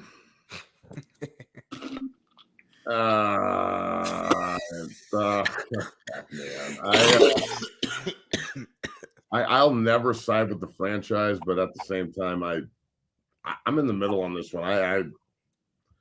I feel like Ertz wasn't really bringing a lot to the Cardinals, and Carl wasn't bringing a lot to Ertz, so that's why they just both was like, you know what, you ain't really like. Hey, Matt, let me help you out, Matt. Let me help you, Matt. Let me help you, Matt. I want to help Matt out. But I don't want to help Matt. Hey, Matt, I don't want to help you, but I want to throw this at you.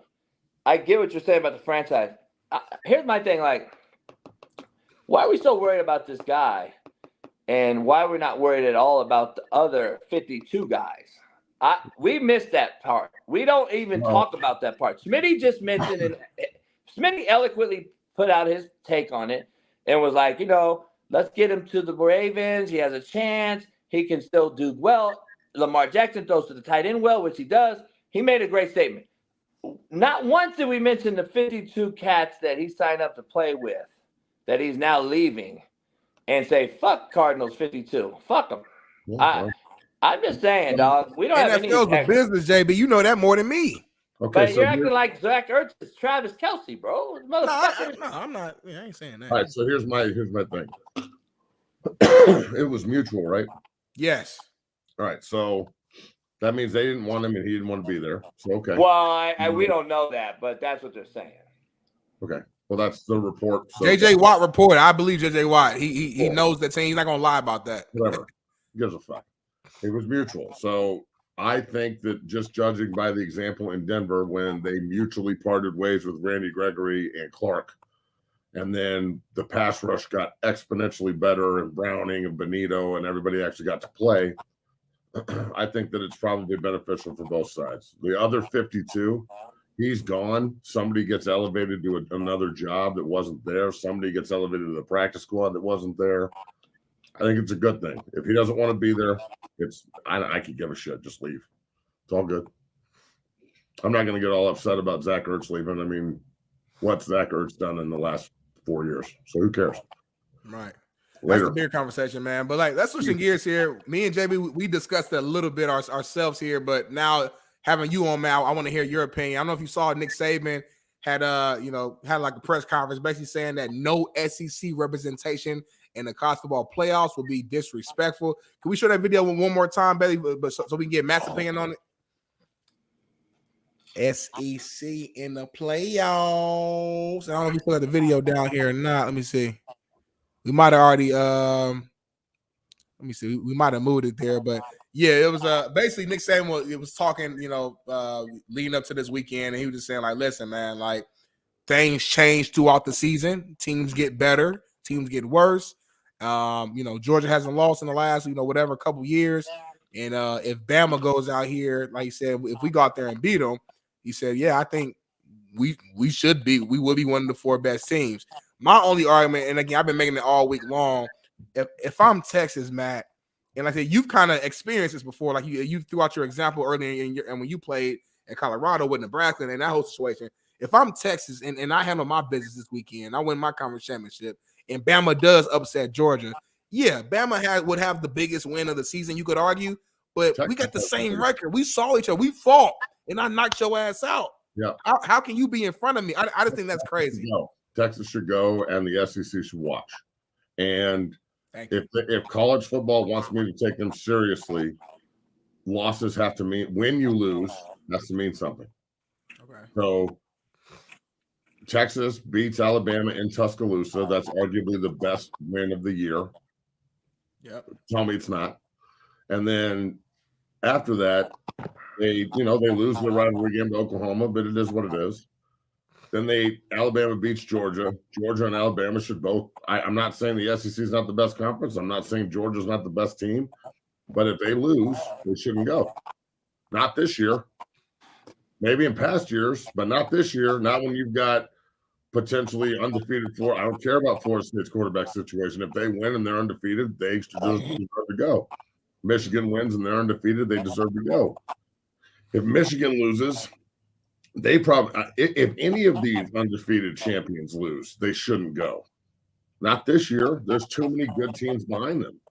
I mean, honestly, there's part of me that just hopes it's easy, and it's undefeated Georgia against undefeated Florida State and undefeated Washington against undefeated Michigan. That makes it real easy, and then Texas can't bitch because they have a loss.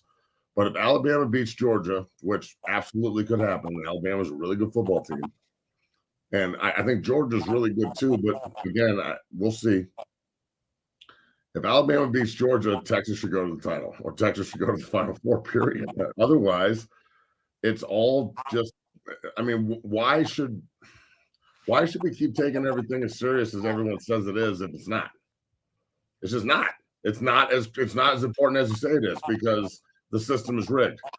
So because Georgia won 2 years ago, or in the last 2 years, now they are just a shoe-in to go back to the tournament. Thank you. This is a new year. Last year don't matter no more, Matt. I'm glad you've won 2 in a row, but if you don't win the SEC this year, and Alabama does, and Texas beat Alabama, then that's a pretty I think that's really easy. I don't think it's really difficult at all. I think you look at the SEC and go, sorry, like Georgia should have won, and then you're in the tournament, but you didn't. So you two get to go to the Peach Bowl and the fucking Sugar Bowl, and Texas, you're in. And I don't think it's really hard at all. And I don't want to all of this like opinion-based shit, but they're better and that's this, blah, blah, blah. That's one of the things I absolutely despise about college football.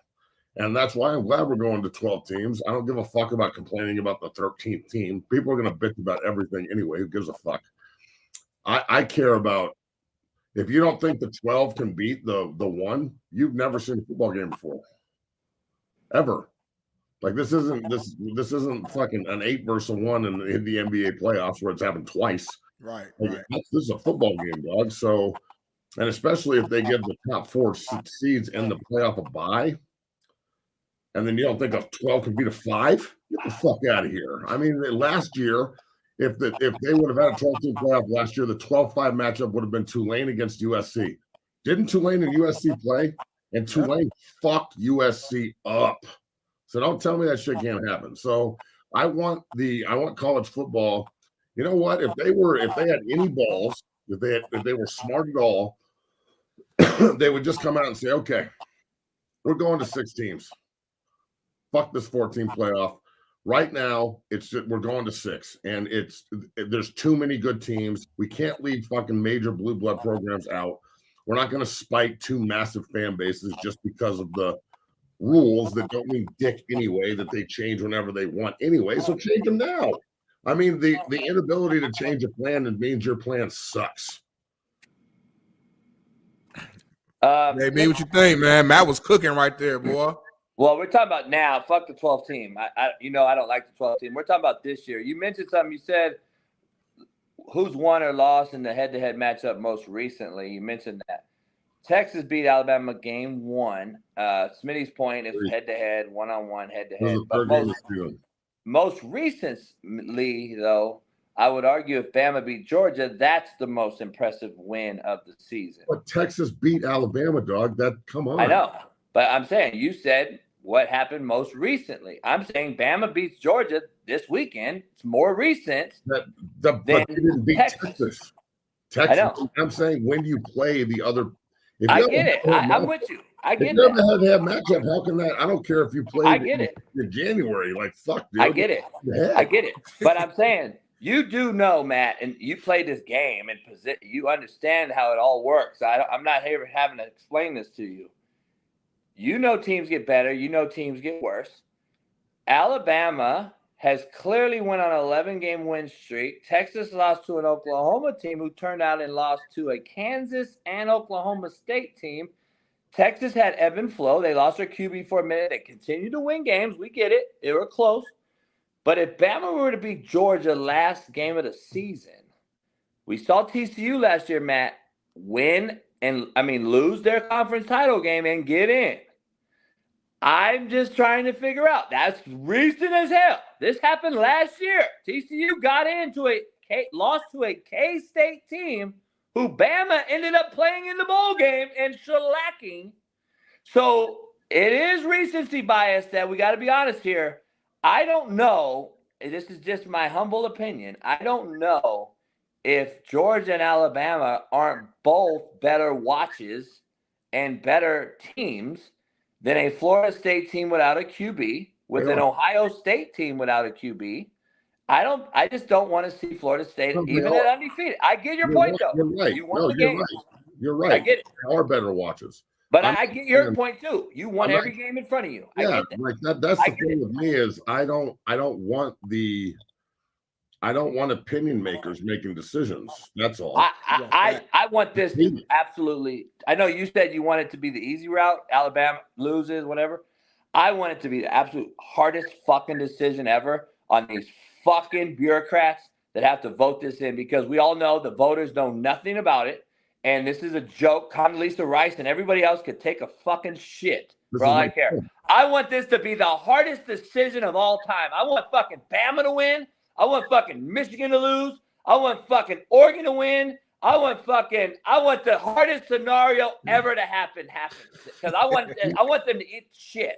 I would be cool with that too, because I think this is a huge fucking scam. Look, I want college football. And with the playoff, it kind of works like this, I think. I hope it will. I want it to be settled on the field. That's all. Playing in the NFL, like, think about it like this. Use Penn State as an example. Every year, Penn State loses to Michigan and Ohio State. But then they win 11 games, and they go to the fucking Rose Bowl because Michigan and Ohio State go to the playoff. So they're far from a chump program. They're a great program. You're trying to tell me that in the world we live in, where you watch teams in the NFL constantly lose, for example, Broncos, in their Super Bowl years in the 90s, they lost to the Chiefs twice their Super Bowl year. Had to go to Arrowhead in the playoffs, won in the playoffs at Arrowhead. They lost to them twice in the regular season.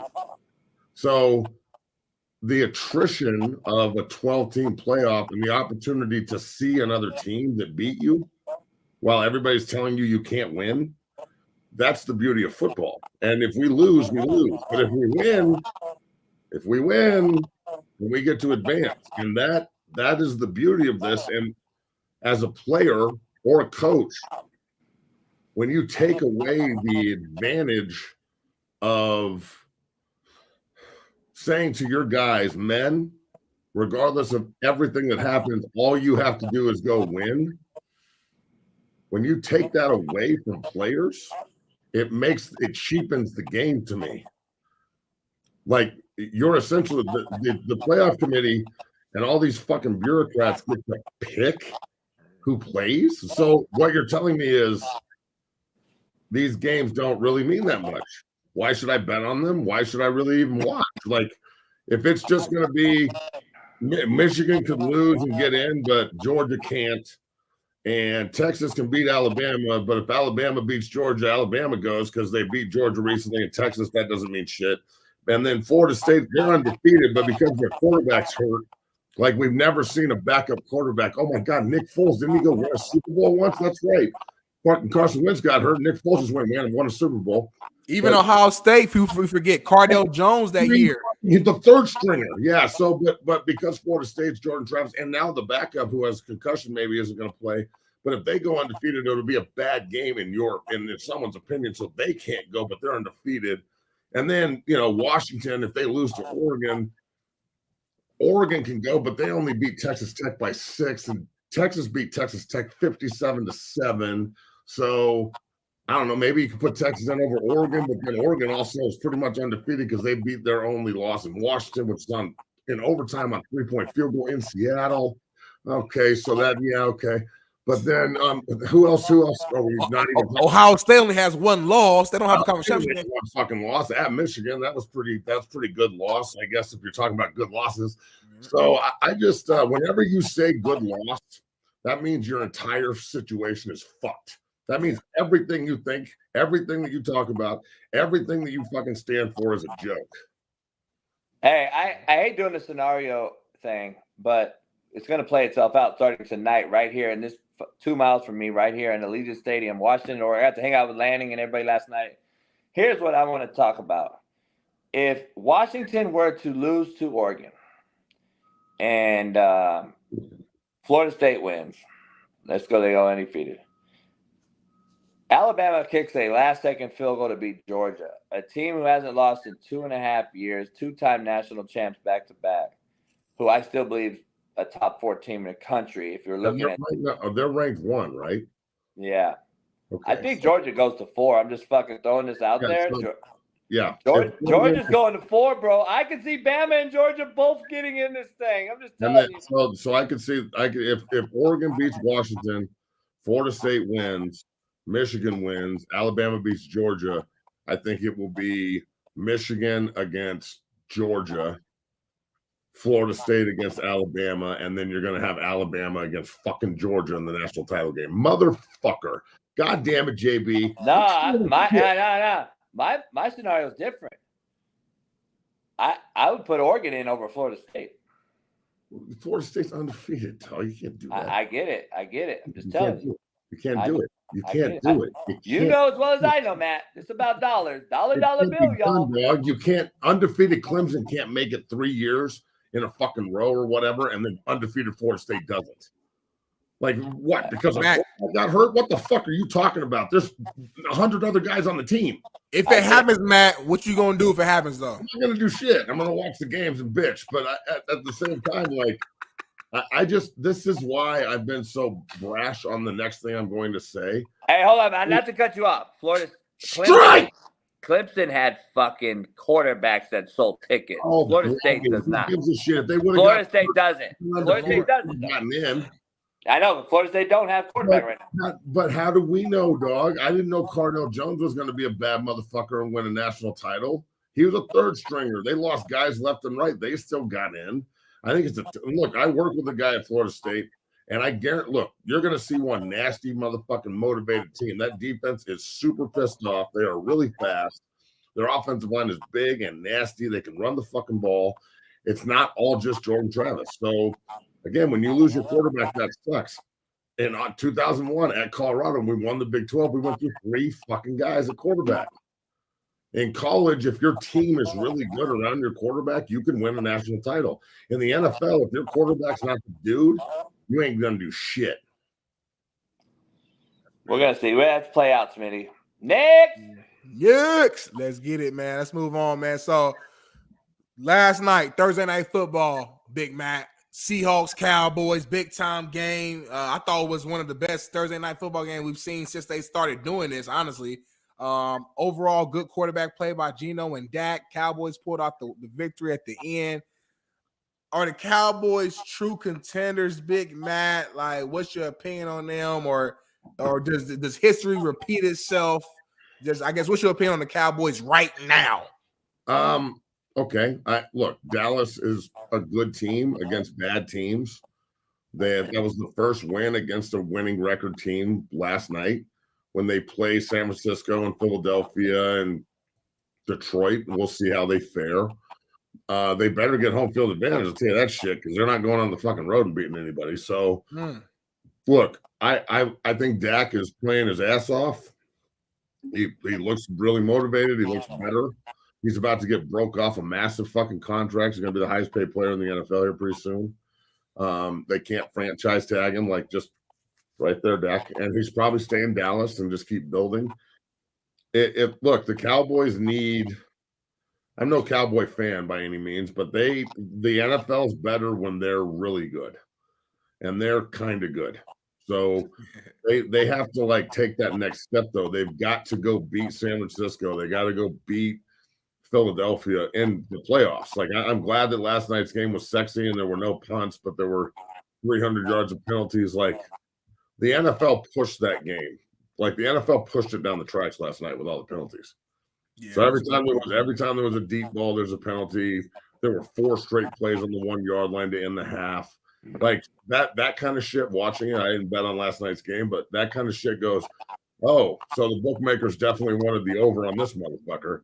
So I'm a conspiracy theorist in that regard. I mean, that last night with no punts, and it was like only the 5th game in NFL history to have 0 punts in the game.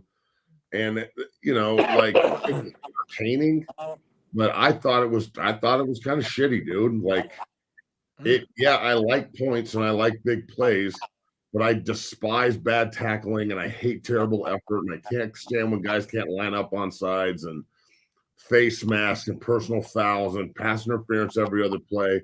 Like, the ref got more camera time than the motherfucking receivers. So yes, it was fun for fantasy football owners and shit, but for guys like me who live in the trench, I thought it was shitty. And I don't know, dog. I thought it was extremely lackluster and very it was very like 80s metal to me. Like, they're trying to poof it up to, like, sell it rather than just like the gritty fucking, like, nasty, like, dirty rock. You know what I'm saying? Like, real shit.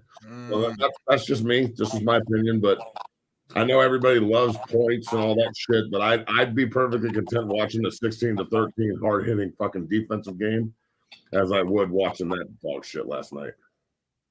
I respect that. I just like, for me, the reason why I liked it, I know all throughout this year, we've talked about it so many times on this show, quarterback play has been at an all-time low, and we've seen a lot of those 16-13 type games this year, partly because it has been some really good defensive play this year, but also because the quarterback play has just been so bad. So it was refreshing for me to see pretty good quarterback play from both sides, from Geno and Dak overall. Obviously, it was a few bad plays on both sides, of course, but overall, man, I thought both guys looked good, played well, and it was competitive throughout.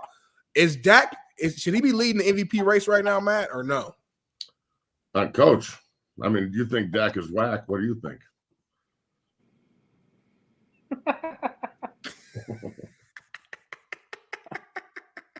Such an asshole, dude. I mean, God, we've seen this movie. Can we next forward? Can we fast forward to the next fucking movie? Dak Prescott. Yeah. Is Dak Prescott always good pre-Christmas? Is he always good pre-Christmas? And then we get to the playoffs and he is poo. I mean, it's the same story. Let's talk about this again next year and next year and next year. And I love Smitty and everyone out there that's going to say, well, let's keep building. He's got a shot. He's a year 11. Year 11. He's getting better, JB. He's getting better. Hold on. Let's not act like I don't live in a city where I watched a guy lose for 14 fucking years and then walk out and win 2. So, I'm not comparing those two. It may require building and chasing. Like, You know, we give a lot of praise to Jalen Hurts. He ain't won shit yet. And all he's done is lose. Hey, your guy that won 2 was a fucking Greek goddess. Yeah, Johnny was the best fucking talent in the history of quarterback play. I'm just saying, until he got a complete team around him, and it wasn't just about John, he never won shit. So, and he'll even admit that. That's his voice in my head on multiple radio shows that we've done together. So, Dak is not John Elway. That's not what I'm trying to say. But I am saying that if say he's there for 12, 13 years and he doesn't win a Super Bowl, but then he wins in year 14 and 15 and he goes out with 2 rings, that's Hall of Fame shit. That's walking out on top. Fuck you, like I'm out. Yeah, so, you know he won't be there though. He won't be there. And this game's changed too much, Matt. He won't play that long there. They'll get rid of him before that. After he can't win it. I mean, I'm surprised he's still there. After he hasn't won in 8 years. He's about to get a 5 or 6 year massive guaranteed contract from them. They're not going to let him leave. Why would you let him leave? He's not the reason that they're. Look, without Dak Prescott, I know you think Cooper Rush could do the same thing, but that's fucking crazy. He might be able to manage a game and win 1 or 2, but he ain't going to do anything with Dallas, or he'd be the guy. Right. And also, why would you trade for Trey Lance if you really like Cooper Rush? So I don't think that's the main problem. I don't really think they have problems. I think Dallas is good enough to win the Super Bowl this year. They're probably one of like 6 to 8 teams that I would say that about. But the key is going to be, do they play at home in the playoffs and where they have to go? If they have to go to San Francisco, if they have to go to Philadelphia, that has been a house of horrors for them in both places. They can't win in those spots. So usually if you want to get to the mountaintop, you got to kind of like climb over the big rocks. And those are them. But Philly and San Francisco are the big rocks. Matt's racist on the show. RACCIISS. He always hates the white quarterbacks. Please put him on Smitty's side with this. Thank you. By the way, anyway. By the way, let's not Cooper Rush win 1 I hate game. white people. Cooper Rush won 5 games. You suck. Cooper Rush won 5 games, but I'm not comparing Cooper Rush to Dak. What I'm saying is though, Please don't start with this. But you know as well as I know, once you pay a guy that much money, you're having to play him. Look at Kyler Murray. They had to force Kyler back in Arizona. There's no reason. There's no way you can. They look way better with Kyler Murray at quarterback, bro. Well, because he can move with a god awful old line. Better player, right? Like, yeah, I mean, he can move. He can move. He's a better player. Yeah, whatever the reason is. Everyone else, Clayton Tune isn't a fucking Kyler Murray. What are we talking about? No, not at all. But I'm saying he's a better athlete. That's why he can move around. They have a no O line. They have no offensive line. They got to get a guy to move around out there. Why would Zach Ertz want to stay at that shithole? What's wrong with him saying I want out? Ooh, full circle moment. That's what I'm saying. It's a shithole. You wanted to go there. Why be mad at him for wanting to leave? He's not soft. I'm not mad at him. I'm just saying finish the job. You went there. Now, I mean, what precedent are we setting, man? I just want to know. Let's all go. Let's all sign. Let's all pick a team and sign there. Shit don't go the way we fucking want it. In week 4, let me out. Let me out, mommy. Let me out of my contract. It's week 11. What's wrong? What's wrong with being honest with each other and saying, y'all don't want me, I don't want you, this ain't working, shake my hand as a man and leave? I prefer that rather than fucking, because Ertz wouldn't give them, if he shuts it down, how does that help him or them? He's at the end of his career. He wants to go win. I don't have a problem with it at all, dude. I can care less. I mean, he's over. He's clearly over. He's not a player no more. No, I mean, if he were to go to, let's say he goes to fucking, I don't know, goddamn San Francisco, and he doesn't have to be the guy. Like, and then you can run 12 personnel with Kittle and Ertz because he obviously knows that kind of system. I'm just saying, like, it's not in mercenary land where I live. Mercs get paid or we don't play. So if I'm a Merc and I'm not playing, well, okay, I want to go play. His career is like almost done. He doesn't want to be in fucking Arizona. Who wants to be there? That place sucks. Hey, it's funny though. It's funny that he wants to be traded since Kyler Murray's come back in the fold. God, dude, you are such a hater. Hey, once JB don't fuck with you, like he don't fuck with you. Like, I mean, I talk to me people. I talk to direct people. I got from the horse's mouth. Yeah, we know he's a turd. We're not saying he's not, but he's also the best motherfucker they got, and that's not even close. So, well, they also the highest paid. They have to play him. But he's also better than everyone. But I'm just saying, you have to play him. Once you pay him, though, you have to play him. Like that's Dak's deal. Yeah, I get it. But still, he's also better. Can you at least say better? And the thing, but my thing is, we've seen all these quarterbacks go down over the last 3 years. What I've been saying for 3 years now, which a lot of people are starting to see. We've seen a lot of these fucking big time money quarterbacks go down, and we've seen Gardner Minshew's and all these guys do pretty damn good, and they're not being paid a lot. They're not being paid a lot of money. Not being paid a lot of money. Yeah, but they are paid a lot of money. Like you can sit here and say Brock Purdy's only making $900,000 this year until he's not. Until he's making 40 fucking million because he played well. So when he makes 40 million, is he a chump or is he underpaid and a good player? Like when you it seems to me like if somebody gets paid, then they're automatically a diva bitch. And the whole point. No, not at all.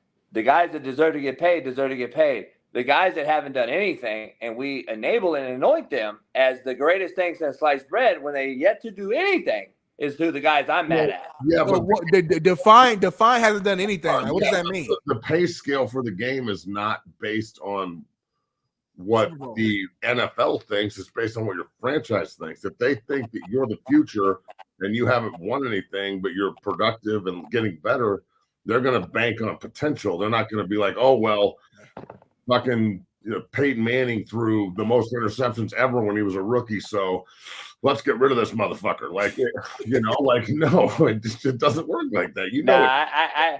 I don't agree. Though. I think it's strictly the quarterback market is what's paying them the money. Well, yeah, of course it is. But the franchises set that market when they decide to pay the quarterbacks $50 million a year. So that's not the quarterback's fault that they play. Not at all. Yeah, I agree. It's not the quarterback's fault. I'm just saying they're not deserving. To be shitty, that would be awesome. You deserve what they're willing to pay you. That's what I always say, man. But moving on, man. Big Mac, your guy, Coach Sanders. He was a Sports Illustrated Sportsman of the Year. Here he goes, right here in front of the cover, man. Give him the claps, man. Pretty dope photo in the back. Looking good. Got the buffs in the bag. I guess what's your reaction to seeing your guy right here on the front of Sports Illustrated? I'm proud of him. I think it's awesome. Everybody can dwell on this season, but after watching them play and sitting back now a week after the season's over, I think that the future is really bright in Boulder. I don't really care if kids decommit. I can't wait to go back on Whitlock's show. I think I'm going to go back on Monday. And it's going to be a little contentious because I think what he said about Shador and Matt being coachable and being like Johnny Manziel mentally and the daddy ball shit, I think it's agenda-based. I don't think it's fact-based. And the anonymous coach that said it, that guy's a coward, and I want to make sure that everybody hears that. So I think that the Colorado is on the up, regardless of your perception of prime. Last year, and again, for the last 20 years, we have been as downtrodden and as I can remember. I think it's the worst stretch in Colorado history. So I'll take everything we can get right now. I'm not going to complain about any of this. I'm proud of him. I'm happy for his family. I think it's great for the university. I don't see how anybody can see that. And then that video that they posted of him talking about dreams and chasing it, like the Nike video, dog, if you have an agenda against this guy, you are pretty negative, and you probably hate yourself pretty hard, because this is one positive motherfucker. And look, the thing that I love about Coach Prime is that quote that he always says, What would you think your opinion means to me? Right. That's like how I live my life. I don't give a fuck what you think.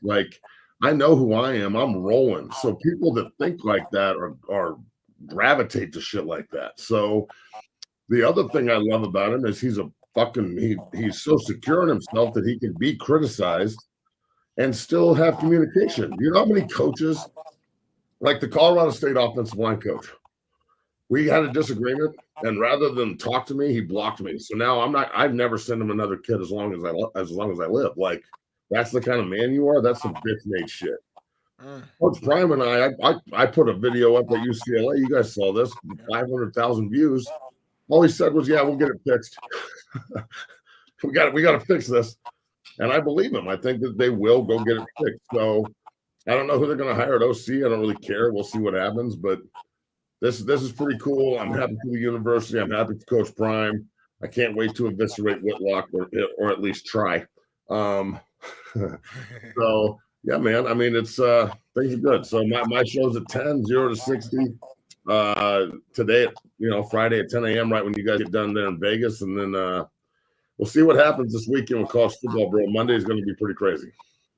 Man, oh man. It starts tonight. Pound the like. Make sure you follow Matt. Watch Matt's show after this one, and then I'm gonna go to Javier's with Pat. Have lunch. Have a few tequila. Have a few whiskeys. Have a few bourbons. And then I'm going to smash back full speed, 100 miles an hour, back to L.A., off of 4 or 5 yaks. Funnest time to me to drive. But don't drink and drive, y'all, especially in Vegas. Idiot. Especially in Vegas. I mean, don't do what I do. Don't do what I do. Do as I say. And I'm telling you, do not drink and drive. Don't fucking drink and drive, idiot. Don't drink and drive. We always be we're talking shit about people who drink and drive in Vegas. Now you talking about drinking and driving in Vegas. Don't do it, people. Do as I do. Do as I say. If you drink and drive, I'm not coming on the show. Don't do as I say. I do as I say, not as I do. No. Off the rails, dog. How about that? Me and Matt gonna jump you if you drink and drive. How about that? We'll whoop your ass. We're gonna beat the fuck out of you. I'm gonna take your knee out. I'm gonna rip your fucking arm, your throwing arm off, his shoulder socket. Fucking buy your house and burn it down. I'm gonna stump you out. Good luck. I'm gonna steal Ash and Callie. I got most wanted. You're like, I got AE coming to the house tonight. I got AE coming to the cribs. I gotta get back to the house to AE. Who's AE? Oh, English? I was English? Ass eater. So anyway, I gotta get back to AE. By the time I get home, and then I got get to see the dogs, get that going, all that shit, and then shit, and then it's been a great weekend. A great weekend. We got a lot of good shit. What is going on? What is going on? What is going on? What did I say? Did I say something weird? That's not weird, I guess. I'm just saying. Do you have dude wipes at your house or something? Oh yeah. Oh no, I'm the cleanest person ever. Like I'm gonna go straight. I'm gonna go straight home, shower. So you're not just gonna do it on. I'm not just fucking. So you got liquor booty though right now. You guys might eat your liquor. They're gonna get drunk in your ass. Okay, so I got a quick story and then I'll leave. I don't know why this didn't happen to me. So I had a friend in college. Say it. Who used to disappear for like 30, 45 minutes at a time. We'd just be sitting there chilling, watching TV and shit. And all of a sudden we'd be like, where the fuck did he go, dude? And he'd come back all sweaty and like, oh, how you guys doing? I'm like, where do you go? So like it kept happening. And one day we catch him, like he drives us and we follow him, like fucking, trying to be all detective and stealth and shit. And obviously he doesn't know we're doing it. So we like post up and we watch him walk up the door, open the door, and it's just like a gargoyle in there, dog, like just nasty bitch. And he comes out 30 minutes later and we're like rolling down the window like, hey! And he's like, oh, and I'm like, what are you doing? And he's like, don't judge me. She eats my ass. And we're like, what the fuck? That's like, not what you said, man. That's not what you said. I can't. I'm before as Matt leaves. I just don't understand why nobody knows what AE means. I'm shocked on that. I'm sorry. I look, I have too much respect for the women in my life to ever do that. You're a big guy, though, man. You know what I'm saying? Big lineman, bigger guy. Nasty. Motherfucker, I'm colder than a polar bear's toenail. Well, hey, JB, you a lineman now, motherfucker. You ain't no quarterback no more. You're not spelt quarterback. You bigger than me, motherfucker. Athlete. I'm an athlete. You 3 deals now, JB. Athlete. Put an F in everything. Athlete. All about the fucking Benjamins where he looks at her and goes, yeah. Gang member. JB got a big ass dining room table and he got a big ass like island. JB, so when he gets his AE, he climbs up on that motherfucker like this and look back at her. Huh. That's what he be doing, y'all. You make eye contact? That's what he be doing, y'all. You do make eye contact? Oh yeah, I want to see what she's doing. She's eating your ass.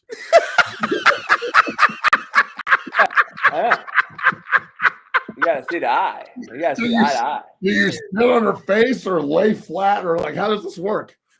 Usually I'll sit down. What the fuck? Hey Matt, hold on, Matt. JB be sitting on his ass and she lifts his leg up like this. you get rolled back? No. She rolls you back, half. I put my feet up on another chair as I sit on the couch, and then so that way, Matt, you get the ass, you get the balls, you get the dick. You know what I mean? So all that she has access to. She has access to all of it. Matt, he said she got access to it as if like he's granting her some fucking money. She's not doing it right. Do you think no? Do the alphabet with your tongue. Hey, that's why they call him Coach JB. It's the real reason why he call him Coach JB. Hey, he be like, hey, you slap dick. Go to the right more. Hey, I'm just saying. Hey, man, it's been great. Enjoy the game tonight. I went. Hey, Matt, I came out here. I see Lanning and all these guys, and they're like, you here for the game? What do you want? What do you want? I'm like, I forgot y'all even played in Vegas. No, I got to go back home. I'm just in a party. Yeah, I'm here for Michael Jordan golf event, Pat Perez. I don't really give a I wouldn't go to a goddamn college football game in person to watch two teams I have zero interest in ever. I didn't give a fuck about it. I was in Vegas right now. Going to that game would be dope. That's a great game to go to. Yeah, you know where it's doper at? At the High Limits Lounge right here on the big screen, drinking tequila. Look, you're in fucking Vegas. If you want to get your ass eaten, you don't need to tell us. Just fucking make a call, dog. Like, why are you waiting to go back home to do that? Go back to LA to get your ass eaten. You could probably find like 15, 20 gargoyles in fucking Vegas that'll slurp on that fucking whiskey. But the only misinformation is gargoyle. I got dimes at AE. No, she's not a dime if she'll lick Oh, she's a dime. She's a dime. She's a dime. I swear to God. Guess what? Here's the cool part about it. What? No, there's a lot of you out there will run into. A lot of you out there will run into one of my AEs. And you probably will tongue kiss her. Oh. Just throwing it out there. Hey, the truth. The truth hurts, motherfucker. Oh, I'm so glad to live in Denver, dog. Thank God for the state of Colorado. We got a whole range between I'm sorry. and the army of AE. Hey, the truth hurts, but hey, guess what? I mean, what do you feed an AE? Hey, don't kiss them. Hey, don't kiss them. Do you look at her? Do you look don't at her? Kiss them. Hey, don't kiss them. Well, I hope you don't. Don't kiss them. JB feeds her ass and chitlins to prepare for her. I mean, do you look at her and go, maybe after you eat the peanuts out of my shit. Ugh. JB said he gives her access to the ass, the ball, So is she going in that order, or is she going dick, ball, ass, or is she going ass, ball, dick? The order matters, I think, a little bit. Like, here's the fingers and like. There's none of that going on, right? Nah, she do fingers. She put about 3 in there. She put 3 in there. That's what we're just wondering. I don't know. I'm not into the whole ass play thing, so it's the greatest thing on planet Earth. When she's done, do you give her like a little kiss before she leaves? Like, thank you. On cheek. Do you blow one from here, or do you say, "Hello, let me ask you a few questions"? Oh, fuck you. I gotta go. I'm done. Pre-game Friday, man. Follow Big Matt on everything, man. We here live. We turning up. We going crazy right now. Man, you gotta love free game. Let's see. Hold JB? You switching the camera around? Oh, shit. It's black. It's a black screen, y'all. I see a black screen. Racist. It's racist. I don't know what he's doing right now, y'all. Hold on, I gotta get this shit. Yeah. That's how drunk people sound when they be. I got it, yeah, boy. I like yabba dabba do. Hey, we got Jeff Nadu's going to join us here in a minute, Big Smitty. Jeff Nadu got a new channel, I believe, on YouTube, and he's going to drop that in the chat and discuss his scenario at YouTube. I'm eager to see it. I've been on the run, so I haven't been on social media. I don't know what has happened since he relaunched, so I want to hear it as well. Bailey, is Bailey around? Bailey is here, and we do have a commercial, and I need a commercial break because I gotta go stretch my shoulder out. I got pain right here. I gotta take a piss, and I gotta fill my water cup up as well. So if you don't mind, JB, a quick 3-minute commercial break will give the fans a chance to like the show, because right now we got 200 likes, and we had 800 people, 9 people in the show. That don't make sense, JB, to me. I don't know what's going on. They must not like me because I'm black. I don't get it. These guys all want free access for free, and they don't want to be a member. They don't want to super chat. They don't want to fucking hit the like button. Simple shit, man. Just take for granted. God forbid I leave and go do something else. And yep. Shit. All right. That's what's going to happen. Me and JB one day, we're going to just meet one day, and we're going to be like, you know what? They don't support us. They don't really appreciate it. And we're going to just shut down the show without telling y'all for 3 months. And y'all don't, because they just can't hit the like button. That's it. Like 1, 2, 3, like, right? Like it's so easy too, JB. It don't take nothing to like it, you know. So my thing is either they don't know, they don't show, or don't care about Coach JB and Big Smitty. And what's going on in the hood? Yeah, that's what it comes down to. So with that being said, man, let's go to commercial break. When we come back, we got a ton more to talk about, man. We got Angel Reese came back from LSU. We got some other topics as well. Nadu, DJU, he's leaving Oregon State. Some players mad because he can't wear no tights during the game. We got a lot of shit going on, JB. So pound that like button, y'all. Subscribe. Become a member if you haven't yet. And we're going to be back in about 3 minutes. Or come out and say it's not as serious as maybe we thought, but then that could be fluff too. What do you think? So Aaron Jones has had more MCL injuries than I can even think of. He's had at least 6 MCL injuries. And they're almost all to the right side, I want to say. But the MCL is the ligament that runs north to south on the inside of the knee. Usually getting tackled, you get tackled on the outside and the inside buckles, which is usually why it happens. The MCL does attach to the meniscus deep. And is a protector of the ACL. So sometimes if the MCL goes out, the ACL will come along for the ride. And if the meniscus is involved with it, that can be what we call the unhappy triad. This is at the minimum an MCL. I don't know if his ACL, he had enough, of the angle. It was possible. I couldn't get zoomed in enough to see if the bone shifted, which is usually what happens. But if they said, hey, it's not as bad as we thought, that may be a good sign. Jones has done this obviously so many times. He knew it was serious enough to be distraught over it. Is he out this week? Of course. But is he out a long time? I don't know. I would say probably minimum 2 weeks up to a month is probably realistic. Remember, he's coming off that hamstring as well, or re-injury to the original hamstring. AJ Dillon has groin. So they're both banged up. They just signed James Robinson and somebody else. So that tells you kind of a little bit. And they got a short week. Remember, they college real quick. A guy that was up for the Heisman might have ruined Florida State's chances at a playoff. How bad was it? How significant is it? Not only is his Florida State career over, is this guy's career over, or is it a possibility? Look bad. So This is one of two injuries, likely. I mean, it could be a couple of weird things that could have happened, but this is either an ankle dislocation or an ankle fracture dislocation. I will give you two examples. The one that is probably easiest to remember is Dak Prescott. Ooh. And the second one is Trey Lance. And they both happen to be quarterbacks. But if you saw that the way the foot was facing and he wasn't, usually that means it's dislocated, and usually it takes a fracture to do that, but not always, usually. If it was just dislocated, which is unlikely but possible, you're looking at about 8 weeks, which isn't bad. If it's fractured and dislocated, you're looking at 6 to 8 months. Ooh. Big difference. Big difference. Was there a possible compound fracture there or no?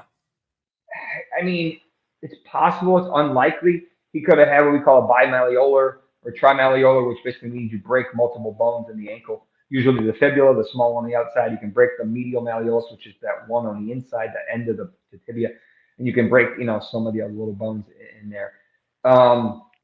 Usually it doesn't do that. He will have arthritis at some point in his life because of this. It's inevitable, unfortunately.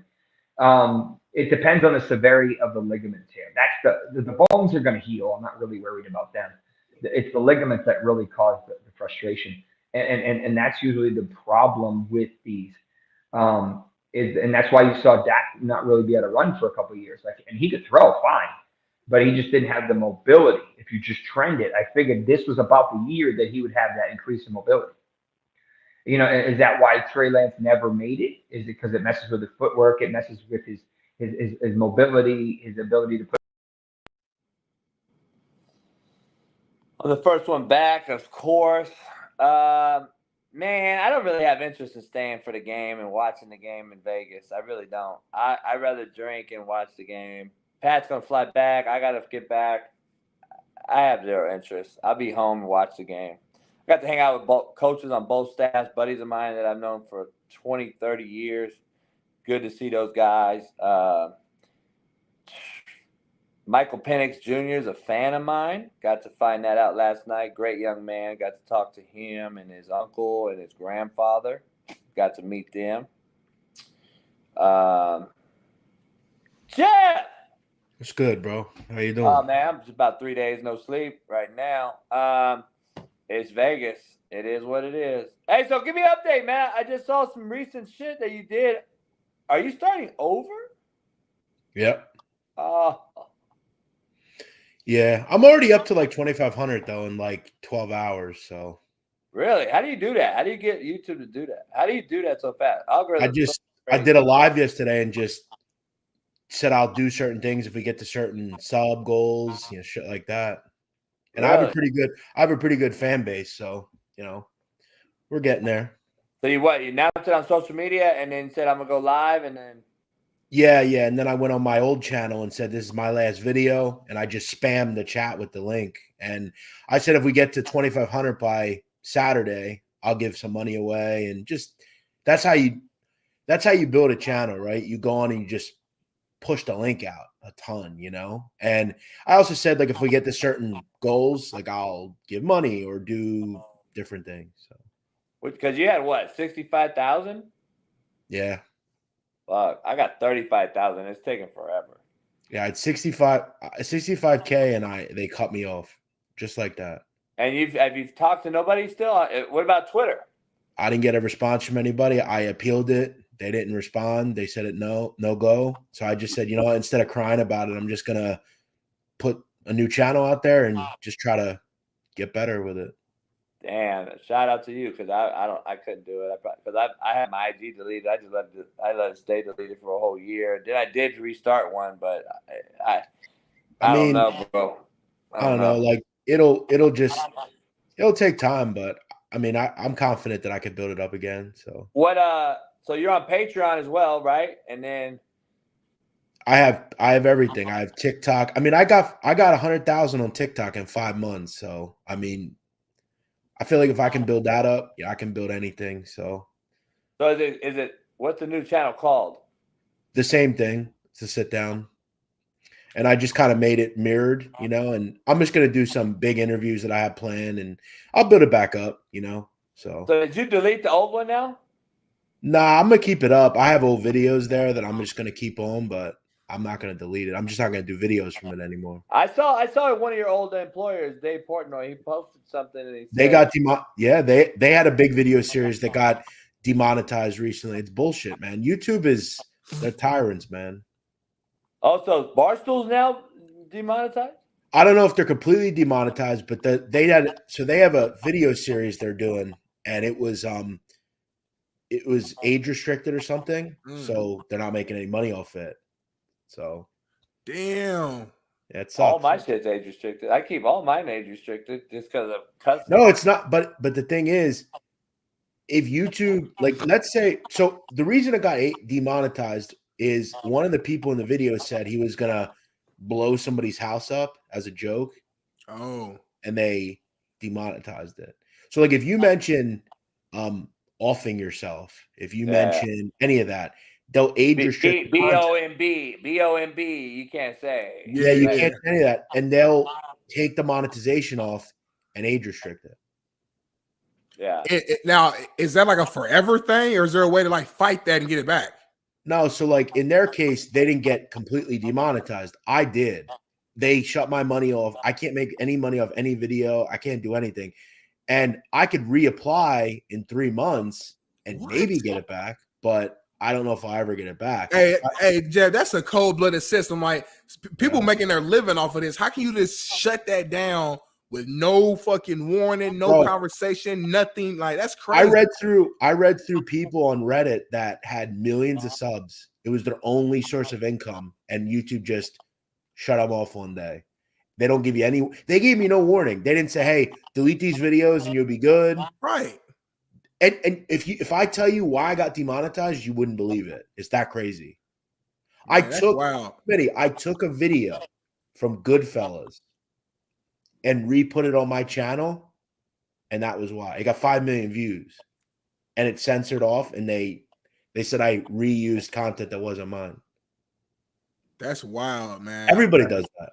Everybody. That's the internet. That's social media. Hey, you never talked to nobody at YouTube channel on Twitter? I couldn't get anybody. I couldn't get a live person to speak to me and look over. They respond to me like fucking that on Twitter. I don't know, but anyway, we got a lot of. I'm here right here. I got to hang out with Oregon and Florida. Oregon and Washington's coaches last night. Buddies of mine. Got to meet Michael Penix, his uncle, his grandfather. Michael's a fan of mine.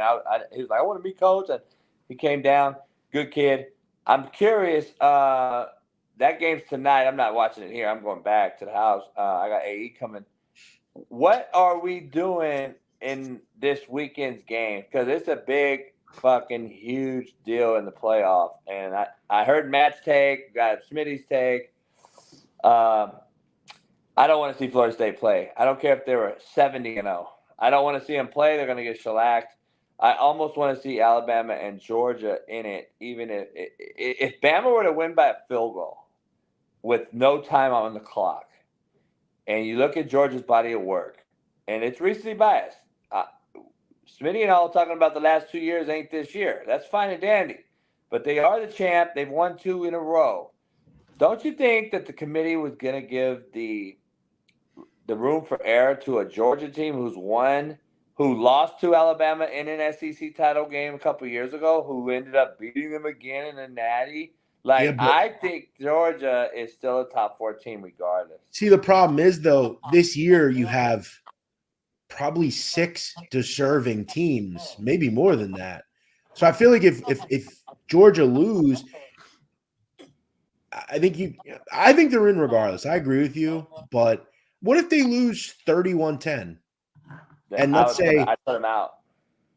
Right, but let's say like Florida State also lose, and then Texas win, Oregon win. Like, they have 1 loss. Texas beat Alabama, so you got to put Texas in, right? Thank you. There's a lot of – listen, here's what we want to happen, okay? And this is what the world wants to happen. First of all, we want Florida State to lose. Yep. We want them out, okay? We want Oregon to win, because if Oregon wins and Florida State loses, Oregon's in. And we want Texas in as well. We also want Michigan, and we also want Georgia. We have Georgia, Oregon, Michigan, Texas. Great Final Four. That's what we want. That's what the scenario we want to happen. All we want is Florida State to lose. If Florida State lose, we'll be good. Yeah, I agree honestly with that. I want it to be the hardest possible because I hate the committee and I hate who votes, and I want it to be the hardest possibility of all time. Well, here's a possibility. It's a very small one, but here's one. What if Iowa beat Michigan? They're out. They're out. Michigan's out. For sure. Like, you can't look at who they've played. You can't. But now you're talking about possibly letting Ohio State back in it with no quarterback either. I don't want to see a team with no quarterback in a playoff. Right. And I put Ohio State in that category. Sorry. Yeah, Stilly the boss. Stop what? We're talking about the fucking playoffs. Shut the fuck up. I'm answering. What if it happens, silly? What if it happens? It's just it's a question. It's football. I mean, I'm not saying it's going to happen. I don't think Iowa scores in a game. I'm just saying, what if? Anything can happen, man. Iowa's a respected team. I played against Iowa. Iowa, like, say what you want about Iowa. They're going to go out there. They're going to be well coached, disciplined. They're going to play hard. I don't expect them to win at all, but it's fucking football. I mean, stuff happens. You know, it's one game. So, bottom line is, though, there's so many scenarios out there. The one they want, Jeff, the one the committee wants is Alabama to get shellacked. Yeah. So it makes their job all fucking easy. And I want to see Michigan lose. I want to see fucking Oregon win. I want to see fucking Bama win. I want to see fucking everybody. I wanted this committee to be up in shambles. I want them up all night thinking about who the fucking Final Four. Well, and you better believe people like Mike Gundy are, like, that's a live dog, Oak State. I mean, they got a great running back. They're getting a bunch of points. I mean, if Oklahoma State beat Texas, Texas is out straight up. They're out.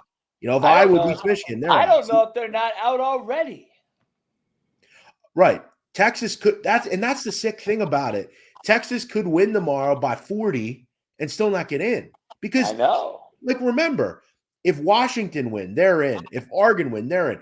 You need Florida State to lose. I don't know if Oregon wins, they're in. I don't know. I'm going to say that because, like, if Oregon wins and Florida State loses, right? Oregon has one loss. No. Yeah, Oregon would have one loss. Ohio State would have one loss. Texas wins. They got one loss. The committee's biggest problem, Smitty, is if Florida State win.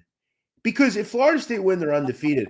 But can you actually put them in with that quarterback? Like, that's a concern. Like, they're going to look, it's about money in the end, right? Like, they have to look at that and say, well, like, you have to almost put them in if they win, right? They're undefeated. You got to. I mean, they put TCU in last year, and a lot of us didn't really think they were really a top 4 team, but based upon their record and their success that season, you kind of had to put them in. So, like, if Florida State wins, I think they will be in, but I am with JB. I don't want to see them in because I just highly doubt that. And now I'm hearing, because Matt brought it up, that their second string guy might be concussed, so they might be on their third string quarterback supposedly. Like, I just really hope for our case, because we've had this happen where a couple of years ago, like, I remember they put Washington in with Jake Browning, and then they got destroyed. Like, I want to see Oregon, like the Georgias, the Michigans, the Texas. Bo Nix. I want to see Quinn Ewers. I want to see J.J. McCarthy. I want to see, like, Carson Beck. I want to see the guys. You know what I'm saying? By the way, did Matt talk about Colorado getting in, or are they in tomorrow, or if they win, or wait, they're not playing. That's right. I By the way, why did Dion Sanders win SI Sportsman of the Year? What the fuck? For what? They were 1-8 in conference, for Christ's sakes. Holy shit. That's a hell of a picture, though. Hey, Jeff, that's a hell of a picture. Keep it real. Man. What are we doing, dude? Keep it real, Jeff. Fucking 8. It's not about that. It's the attention he brought to college football. Whether you love, whether you hate, Jeff. Look at me, Jeff. Keep it real. Whether you love or whether you hate. Keep it real. He had people excited to watch college football. He had people excited. Even the Colorado State game, we would never watch that game ever in our fucking lives. We was up till 1 a.m. watching that game, Jeff. Why? Because the brand marketing that Coach Sanders did. Were they shitty this year? Yeah, they were shitty. But they were better than they was last season. This is the sick thing about it. Jed Fish won 9 fucking games. 9 games. It's not just about the win or loss. You know that, Jeff. It's about the marketing. He did. What about Jerry Kill? He took New Mexico State to the fucking title game in that conference. Fucking New Mexico amazing. State's a fucking nobody. Amazing. But they didn't bring the attention to college football that Coach Dion did. Yes, it is what it is. Clicks. We all know how it works. We know how it works. That's all I'm saying. But that's what I'm saying. The fucking mediocrity giving everybody a fucking trophy. He was 1-8 in conference, dude. They won 4 fucking games. They won 1 game past September. Give me a fucking break. What was his record, Jeff, again, in conference? 4-8. They were 1-8 in conference, bro. Holy shit, man. What are we doing here? Coach, say something. What are we doing here? I don't know anything about what is this award? What is this sportsman award? I've never heard of it. Well, this is the same. Didn't they give this same award to fucking Caitlyn Jenner or something? I don't know. No, Caitlyn won like the ESPY. That's right. The Courage Award or some Yeah, shit. right. It was, Courage Award, I think. I don't know. I don't know what this. I'm trying to figure out what does the sportsman of the award mean. I really don't know. I'm gonna be real with you. I have Who the zero fuck idea. So that's why. So again, we're just anointing anybody. I mean, that's what we are. Everybody gets a trophy, man. Every single body. I don't think Dion should have got any award at anything. So I don't get it. Neither do I, but man. And sticking with college football though, man, Dante Moore, he's deciding to leave UCLA and transfer, and his grandma has some words for Chip Kelly. I know it's kind of small here. I'm gonna read through some of it here. I need a fucking magnifying glass. I want to thank all of the Dante fans I have met on here. To the naysayers, it's okay because everyone is entitled to their opinion. Wow. I hold no animosity.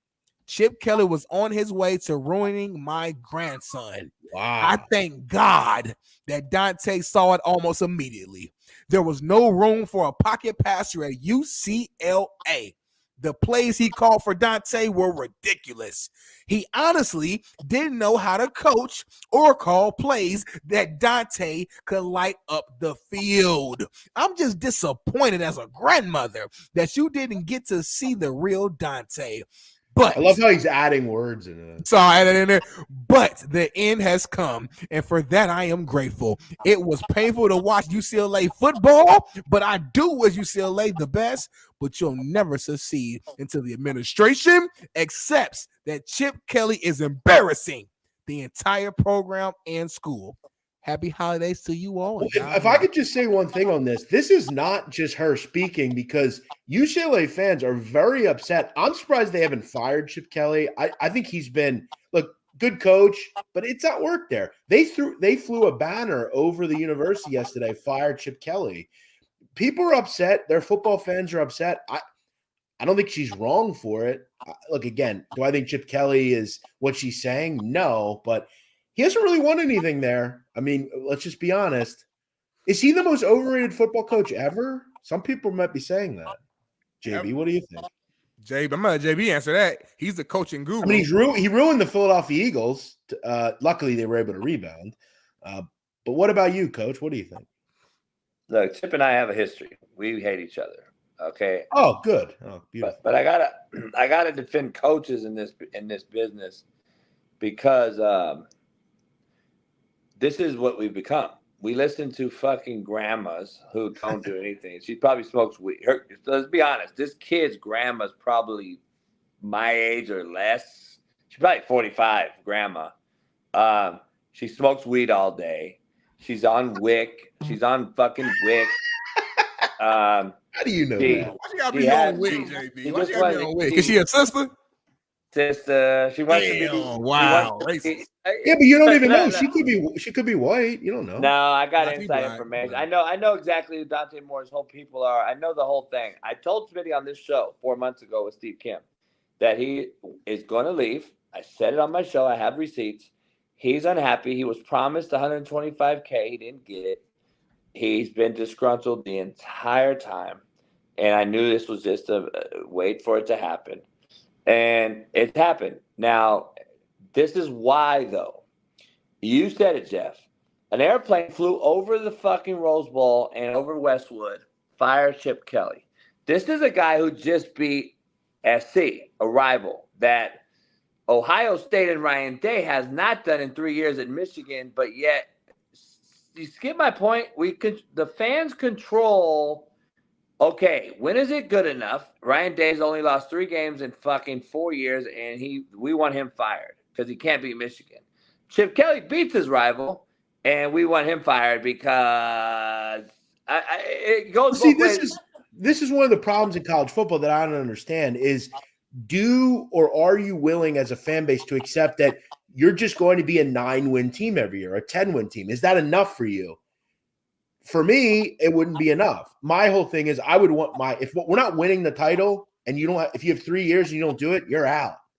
And some fan bases don't, like in Philadelphia, if you can't win the Super Bowl every year, the fans don't want you here.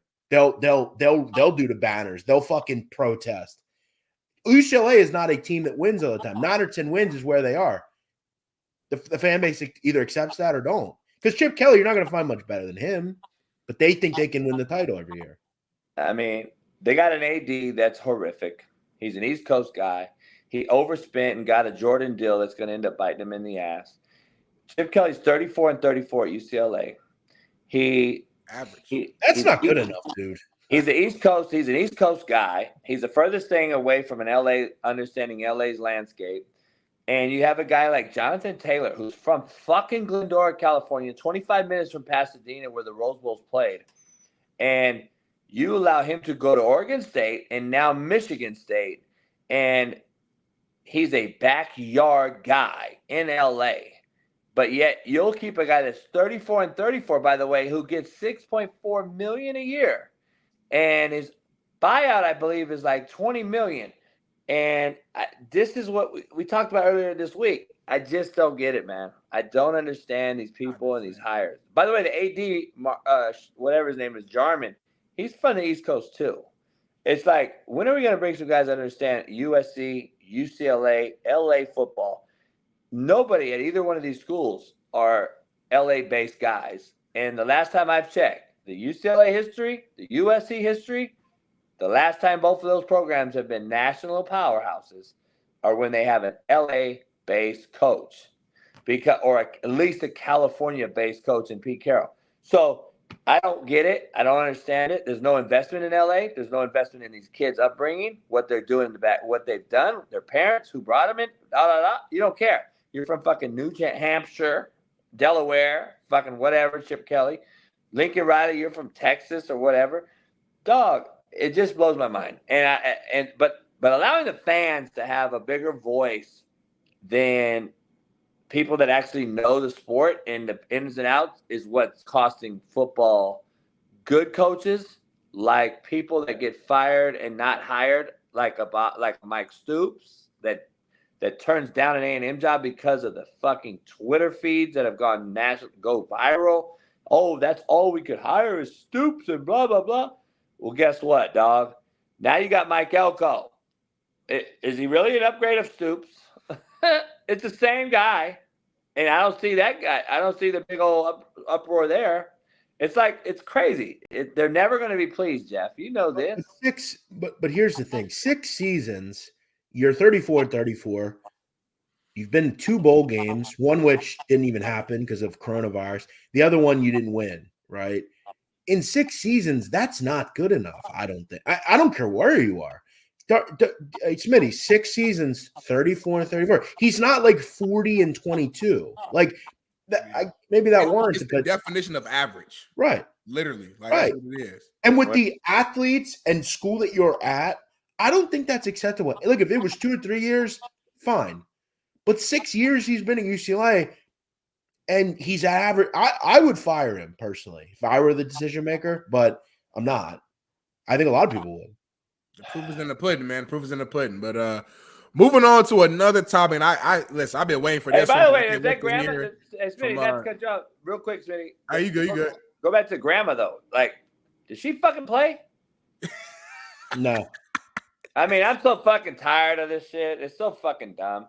This kid made a commitment to go to fucking school that had a guy named Chip Kelly at the helm. You did the investigation, grandmama, and you fucking chose to go there.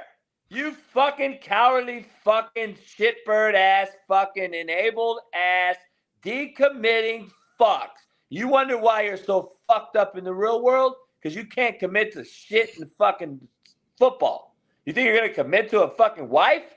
Fucking commit to a job? Commit to being a good community member? Get the fuck out of here. We're creating shitbird after shitbird after shitbird, and we're letting fucking Mama Wick, Grandma, Aunt Jemima over here control the narrative. Get the fuck out of here, Grandma. Get the fuck in the kitchen and make me some grits, motherfucker. Stop talking about football. You're fucking your own grandson's career off. Keep the 100. She might got some money, JB, number one. She ain't got shit. She ain't got shit. Everything she's saying, is coming from Dante. She don't know the game. She just felt she's saying what he can't say publicly. But this is a problem, though, and he's right. I do with this. I ain't got to chill for shit. That's the truth, and you motherfuckers can't handle that shit. Stop. I ain't chilling for shit. I know these helicopter-ass grandmas and mamas. Motherfucker, you acting like I'm a motherfucker that don't know what the fuck I'm discussing. These are fucking killers. They are killing the society. They're killing these kids. They are fucking enabling them. And these kids can't understand that I got to go earn some shit. So miss me with all your bullshit. This is happening across the country. It's been happening for 20 years. Helicopter parents are the fucking worst. Let's get the grandma on the show. Bailey, make that happen. Get in touch with her. She's on Facebook. Hit her up. See if she'll come on. Yeah, bring her ass out. She's probably 39. She's gonna cuss your ass out, Jay. I know you good at cuss people out, JB. That's a good point.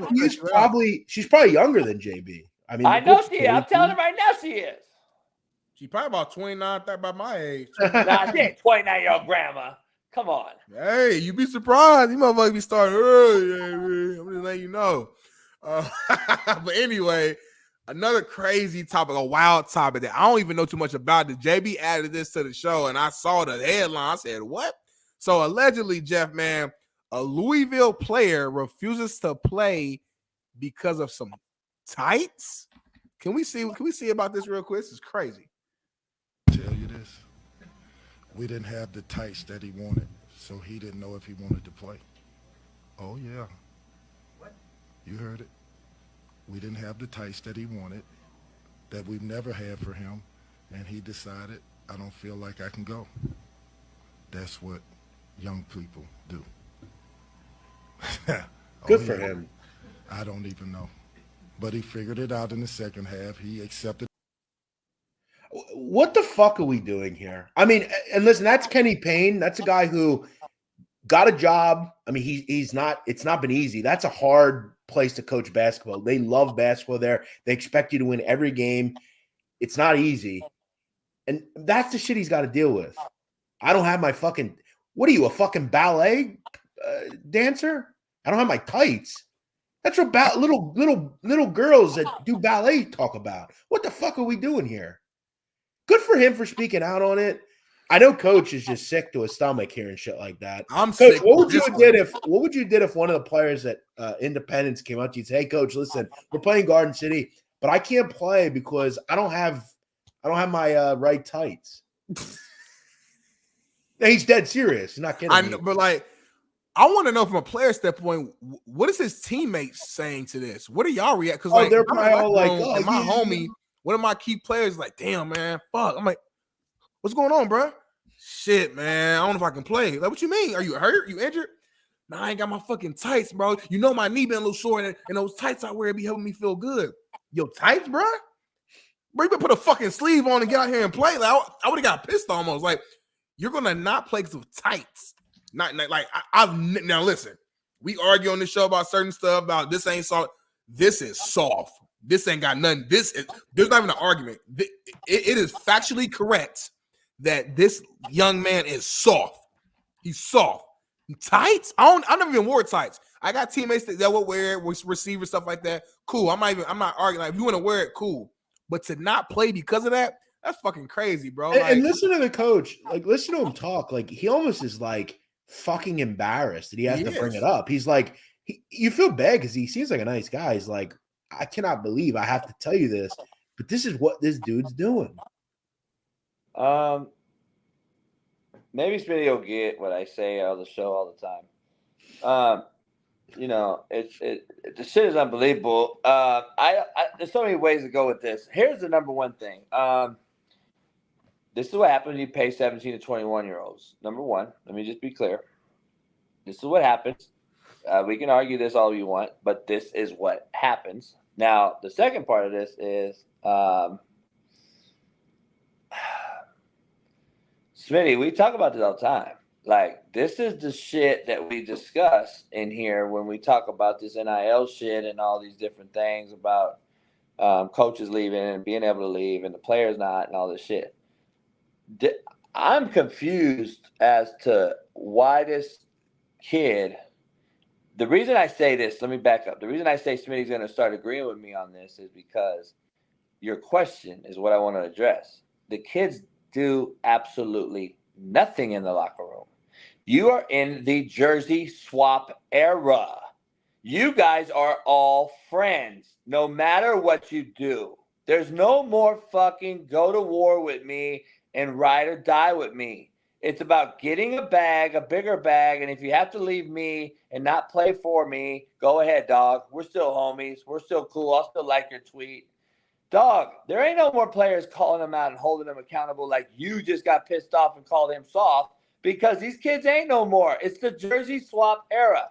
And when you start to pay them and you only pay quarterbacks because that's what's really getting paid. I just talked to one of the biggest collectives in the country yesterday for a long time here at this golf tournament.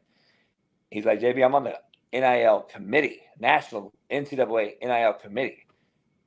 1% of these kids are getting paid. 1% is really getting paid. The rest of them are getting nothing. Guess what that does? 99% of the world that play football see the 1% and are now trying to go be that 1%. And it ain't happening. It's making this football game horrific. Basketball, football, NCAA, period.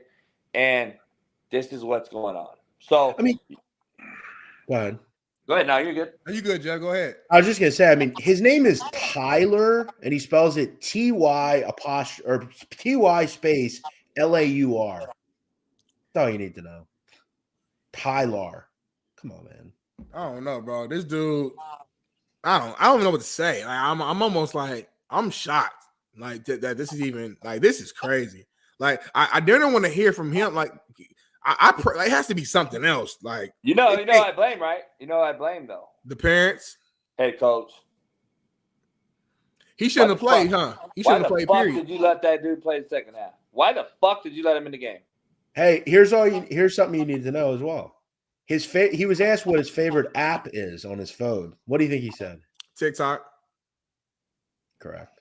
It's that generation, bro. Like I saw somebody in the chat said they said I think Gen Y or AKA millennials that we're the last of a dying breed, and I agree. And I'm not saying we're perfect or whatever. I get that we have our flaws too, like each generation does.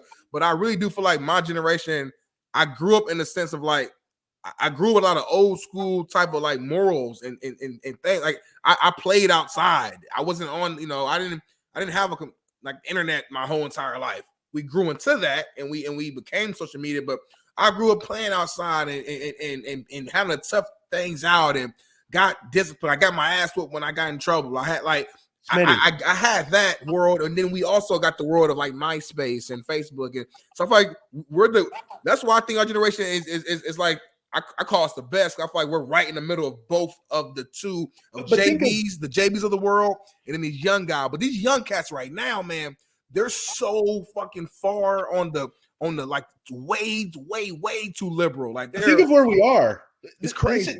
This even goes into prisons and things of that nature.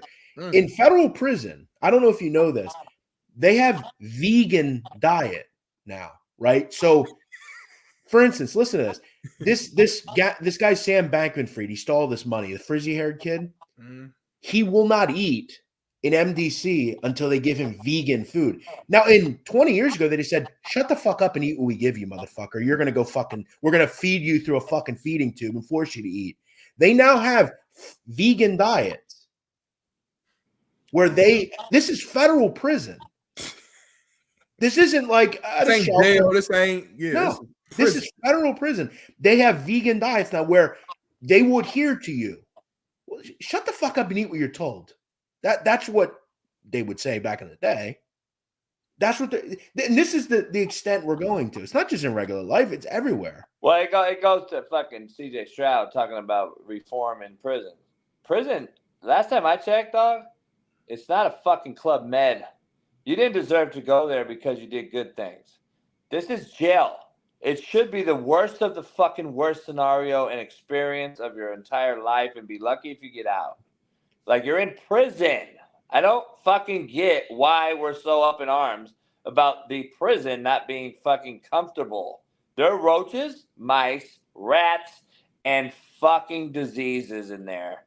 Get used to it. You deserve to go there. And then if you don't want to, don't do crimes, right? But I'm just saying, like, why are we being inclusive? Like, I get that, look, prisoners have rights. Like, putting them in rooms for weeks on end is not good. But again, vegan diets, like, just eat what you're if you don't want to eat, then starve, Like, what do we give? But that's where we are. Like, we're even going into that shit. But yeah, I didn't see that, Smitty. I'm glad you posted that's tight thing. That's crazy.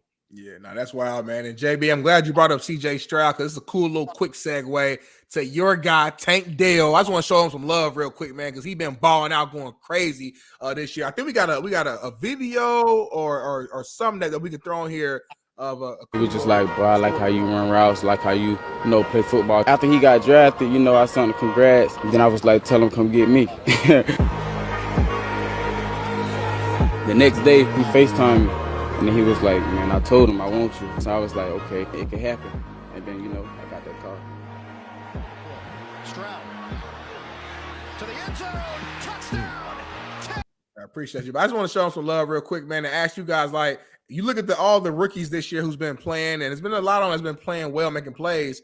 Does Tank Dell have an argument as the best rookie this year, at least the way he's been performing? Coach JB, I didn't know him before this, but I posted about Tank Dell when he was at Houston.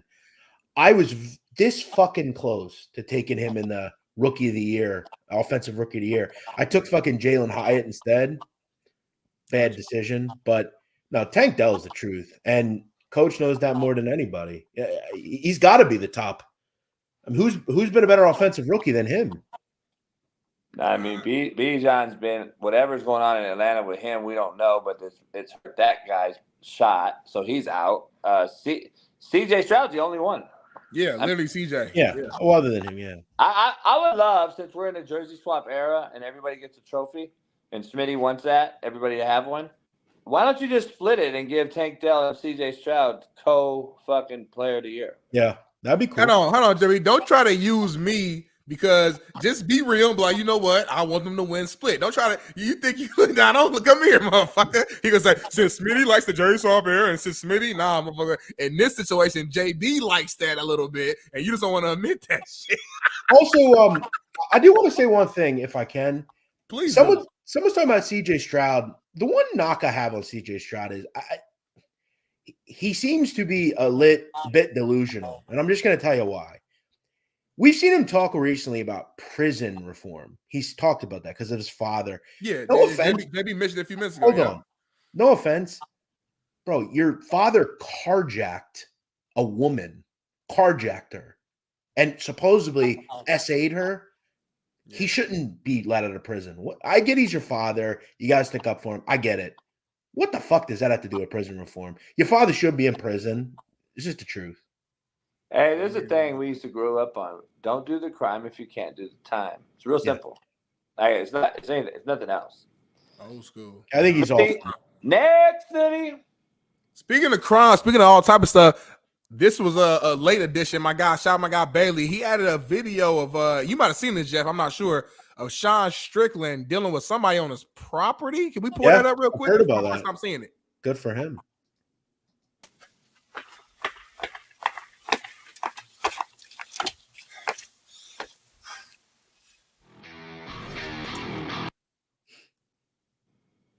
When someone tries to break into my house, whoa.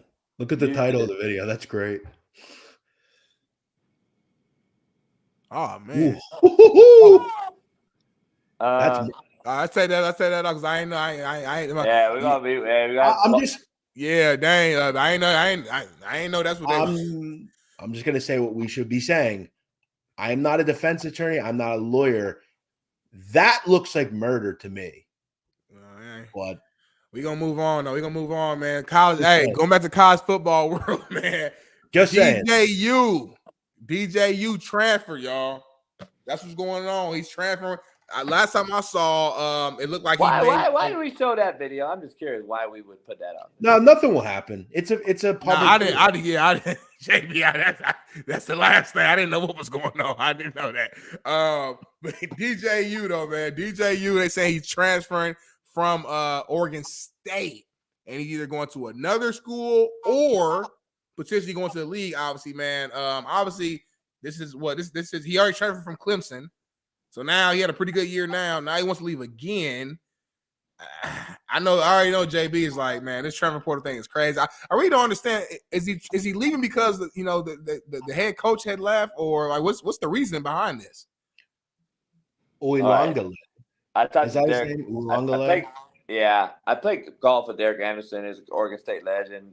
Backed up Cam Newton for 7 years. Played in the league a long time. He was a great journeyman in the NFL. We talked about this in exclusivity last night. I agree with Derek. Like, I'm at Derek on the show next week. I haven't been high on DJ since high school. He played in my backyard. I know his brother and his uncle. His uncle and his dad very well. Great family. I don't think he has the it factor. And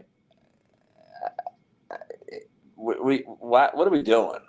We keep seeing guys just leave and chase these new jobs. He's a junior.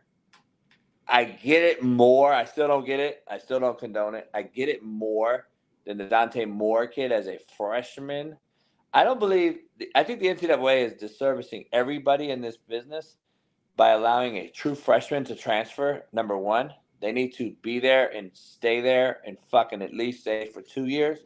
I would say 3, but at least 2.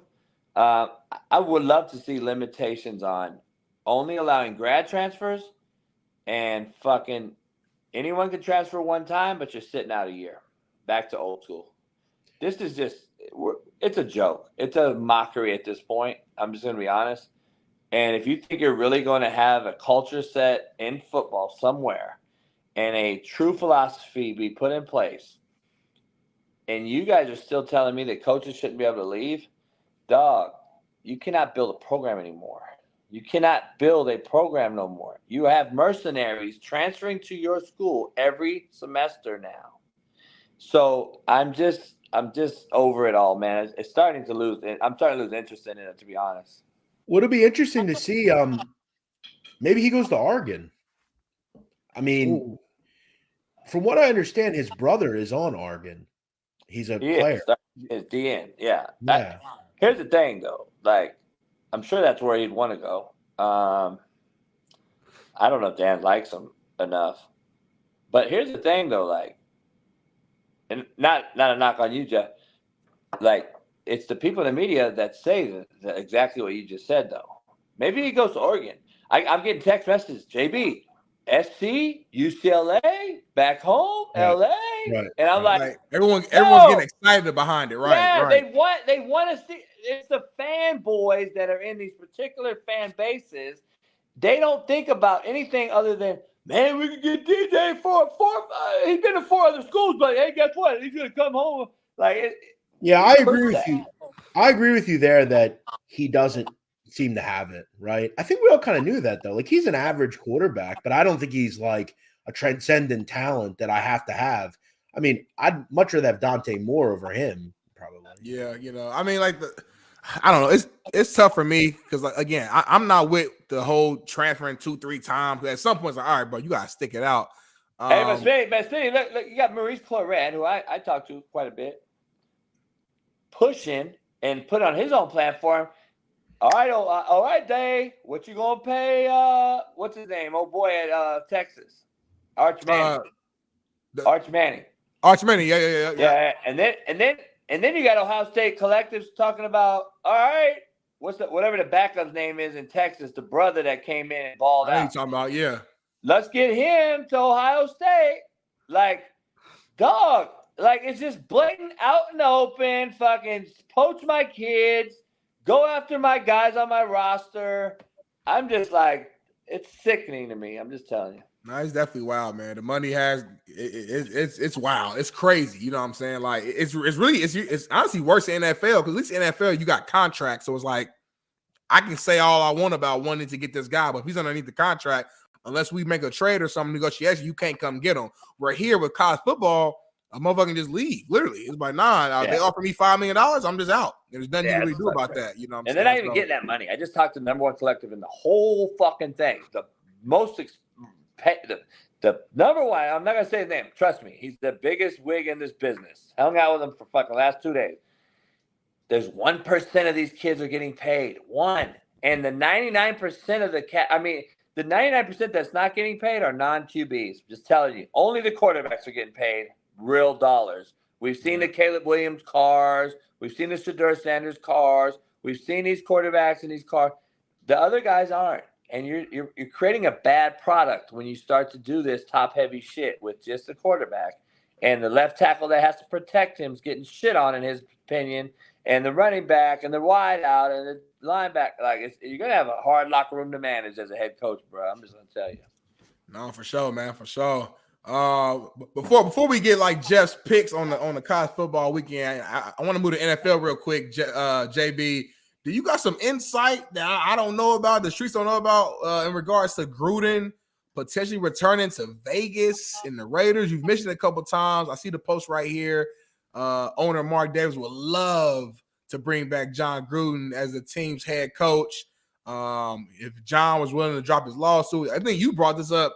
I mean, I don't know if you brought it up first, but I heard it from you first personally. I didn't hear it from anywhere else before I heard it from you, JB. So that's why I asked you. Maybe you got some insight that we don't know about. Yeah, I do. That's why I said it the other day before I even saw anything about it. I heard that Davis, that's his favorite coach, period. Everyone knows it. He had to fire him because of the league legality and the lawsuits. Rumor I was told was if he were to drop the lawsuits, that Davis legally would go to the owners and say, I want to hire him back. You guys have proven nothing in this whole thing. And he would bring him right back to Vegas. And that's what I think only thing that would keep Davante Adams, because Gruden would go get a QB either with trade, draft, whatever. And now you got a real QB offensive-minded guy. I'm also hearing, though, that if it drops and all this, which would be the funniest shit of all of it, if this happened, I'm actually rooting for this one to happen, that he could be the next Washington Commanders head coach. Ain't no way. That would, the owner's gone. I know, but with those, the whole email situation and, By the way, look at the owner of the Commanders now and go do some research. Uh-oh. Man, that shake up the world. That happens, boy. John Gruden and him are very tight, and then you throw in Magic Johnson. Magic and John are very tight. So this is not the same. This ain't the same Commanders ownership. And if the NFL allows a free game situation, you cannot hire him. So somebody's gonna hire John Gruden. I bet you money if he gets cleared. Man, oh man. Well, time will tell. We shall see. I mean, that's a Super Bowl winning coach. He's a great football mind. So I wouldn't be shocked. The Raiders did it. If the Commanders did it, I'd be a little surprised. I ain't gonna lie, but I want to see him. I want to see him go to Commanders. I know you do. That'd be fucking wild. But hey, man, it's towards the end of the show, man. We got to make our official picks, man, for the college football weekend. Obviously tonight, we've already mentioned it. Washington, Oregon. JB's right around the corner. He could have went to the game. He don't want to, though. He want to sit back. He got an AE back at home. Everyone in the chat, y'all know what AE is. Jeff, do you know what an AE is? You ever heard of AE? No, I have not. Okay. Someone was talking about a little earlier. JB has one of those back at his house back here in Cali. So I think tonight you said you're gonna drive back to Cali. The TV channel? A&E? If you had to guess, like what those letters stand for, like think about JB, think about this show. If you had to guess what AE stands for, I'm gonna give you 2 tries. Try to guess. AE. Take your time. Think about JB and the craziness and the wildness of this particular show. I was gonna say Emmy, meat eater, but he likes meat. Okay, but I feel like you. Oh, something with I'm not gonna talk about that. I know. I'm good. JB said he has one of those at home waiting for him right now. So instead of going to the Oregon-Washington game in Vegas, he's going to go about 150, loaded on multiple tequila, make it home so he can get to his AE. So I've had an idea for some content that I was going to do where I was going to find like people in like the sexual world that do weird things, right? So for instance, like someone like that, like JB, why are you like that? Or like I'm fascinated in. Well, like you ever think of like I get like women that they pay old men to like hang out with them, like I want to sit down with someone and like talk about like what it's really like you like how's like sex with that, like I did like there's a lot of sexual things that I don't understand, but like what would possess a female to want to do that, or a male for that matter? Like it's not something that is common. No, and it's also like quite disgusting if we're being honest. I don't know. Listen, I would never like knock anyone. That's their thing. You know, I get it, but I just am curious about it per se. I mean, I had a conversation. I don't got to be anywhere anytime soon. I got 11:30 lunch, and then I'm gonna drive back. So I'm good. If you guys are good for coming. Yeah, we don't want to talk about this for the next hour and a half. I got 5 minutes. So I gotta go. Here's my point, though, Smitty. Pat Perez, who's worth a lot of money, and I was with a couple billionaires with him yesterday, chopping it up. There you go. Shout out. I got something to say. He said he's going to try to spend every fucking dime before he dies. Why? Where's he taking it? Where's he taking it?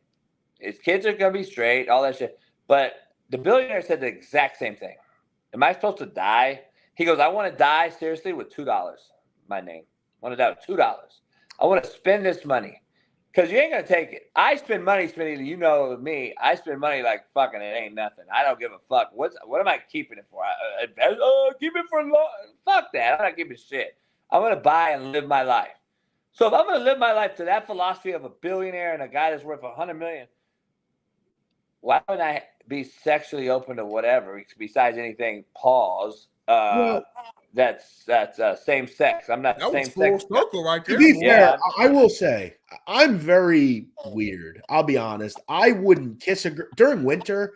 I wouldn't kiss a girl that I didn't know she. I'm glad. Hopefully, she's not. Like, I wouldn't even kiss someone. So I'm very particular about germs and shit. So doing that is like the most germy thing. Like I would never do that. So I don't even eat pussy really. Jeff, I'm just telling you right now, Jeff. You have kissed a woman who's licked an ass. Sorry to break your fucking burst your bubble. Well, unfortunately, there's no way for me to ever know that. But exactly. I'll admit, and JB, I think I've showed her to him. I'm now kind of off the market with all that. So I'm kind of just worried about one girl. And I know she doesn't do it. So, you know. Man, oh, man. Anyway, JB. Yeah, it's weird, Coach. Just admit it. It's kind of weird. Not weird to me. I think it's normal. It's just funny because JB is like the most gangster dude. Compton, that shit soft. Yeah. Don't use a fucking straw. Put your pinky out. I'm from the hood. Gang banging on motherfuckers. Don't come around my way. But at the same time, come eat my ass. So it's kind of like, damn. It's like, I mean, I always say on this show, JB, what do I always say? Two things can be true. Anyway, Jeff, who you got tonight, man? Washington or Oregon, and why? So I bet Oregon -9.5. I think they win big. I really do. I think Washington's been living on the edge for a while. We've seen that. Really have struggled since they lost to Oregon, right? Or lost to Washington, remember? Yeah. They haven't played well. Oregon's got so much to play for. I think defensively they're nasty. Penix, I think, is injured. I really do. And I think this is one of those games where they jump out to an early lead. Penix isn't the same quarterback, and they just struggle. And they, I had it like 38-24, something like that. Okay. I mean, I got Oregon winning the game as well. I got a little closer than that, man. I got to be in 34-30 type of game, down to the wire. I think Washington, you are right. They have kind of. Smitty, let me ask you something. No, go ahead. Because I'm fascinated by this. Washington's undefeated, yet they're a 10-point underdog. That doesn't make you under. It does. Somebody knows something maybe that you don't. Doesn't somebody that injured? No one's injured. Because you know what was weird, and I don't know. At the end of Washington's game, their last game, at the end of the game, Michael Penix was like linked over on the sideline. I thought maybe he was throwing up. I didn't know what was going on. I'm telling you, man, Oregon's going to win by 2 touchdowns or more. JB, never, ever underestimate the heart of a champion. You got to knock them out. I think Washington stays undefeated. Hey, you wouldn't be wrong taking that because they just seem to win every game. They're like TCU. I said that a few times, Let's figure it out. All right. Let me ask you guys this then. Tomorrow, Oklahoma State, Texas. Are we giving Oklahoma State any chance in hell to pull off the upset? Yes, and let me tell you why. This is the one thing you need to understand about the Texas Longhorns and why you cannot lay the number. I don't care if they win or cover. I can't do it. Texas is 4th worst in America in touchdown rate in the red zone. You know who's worse than them?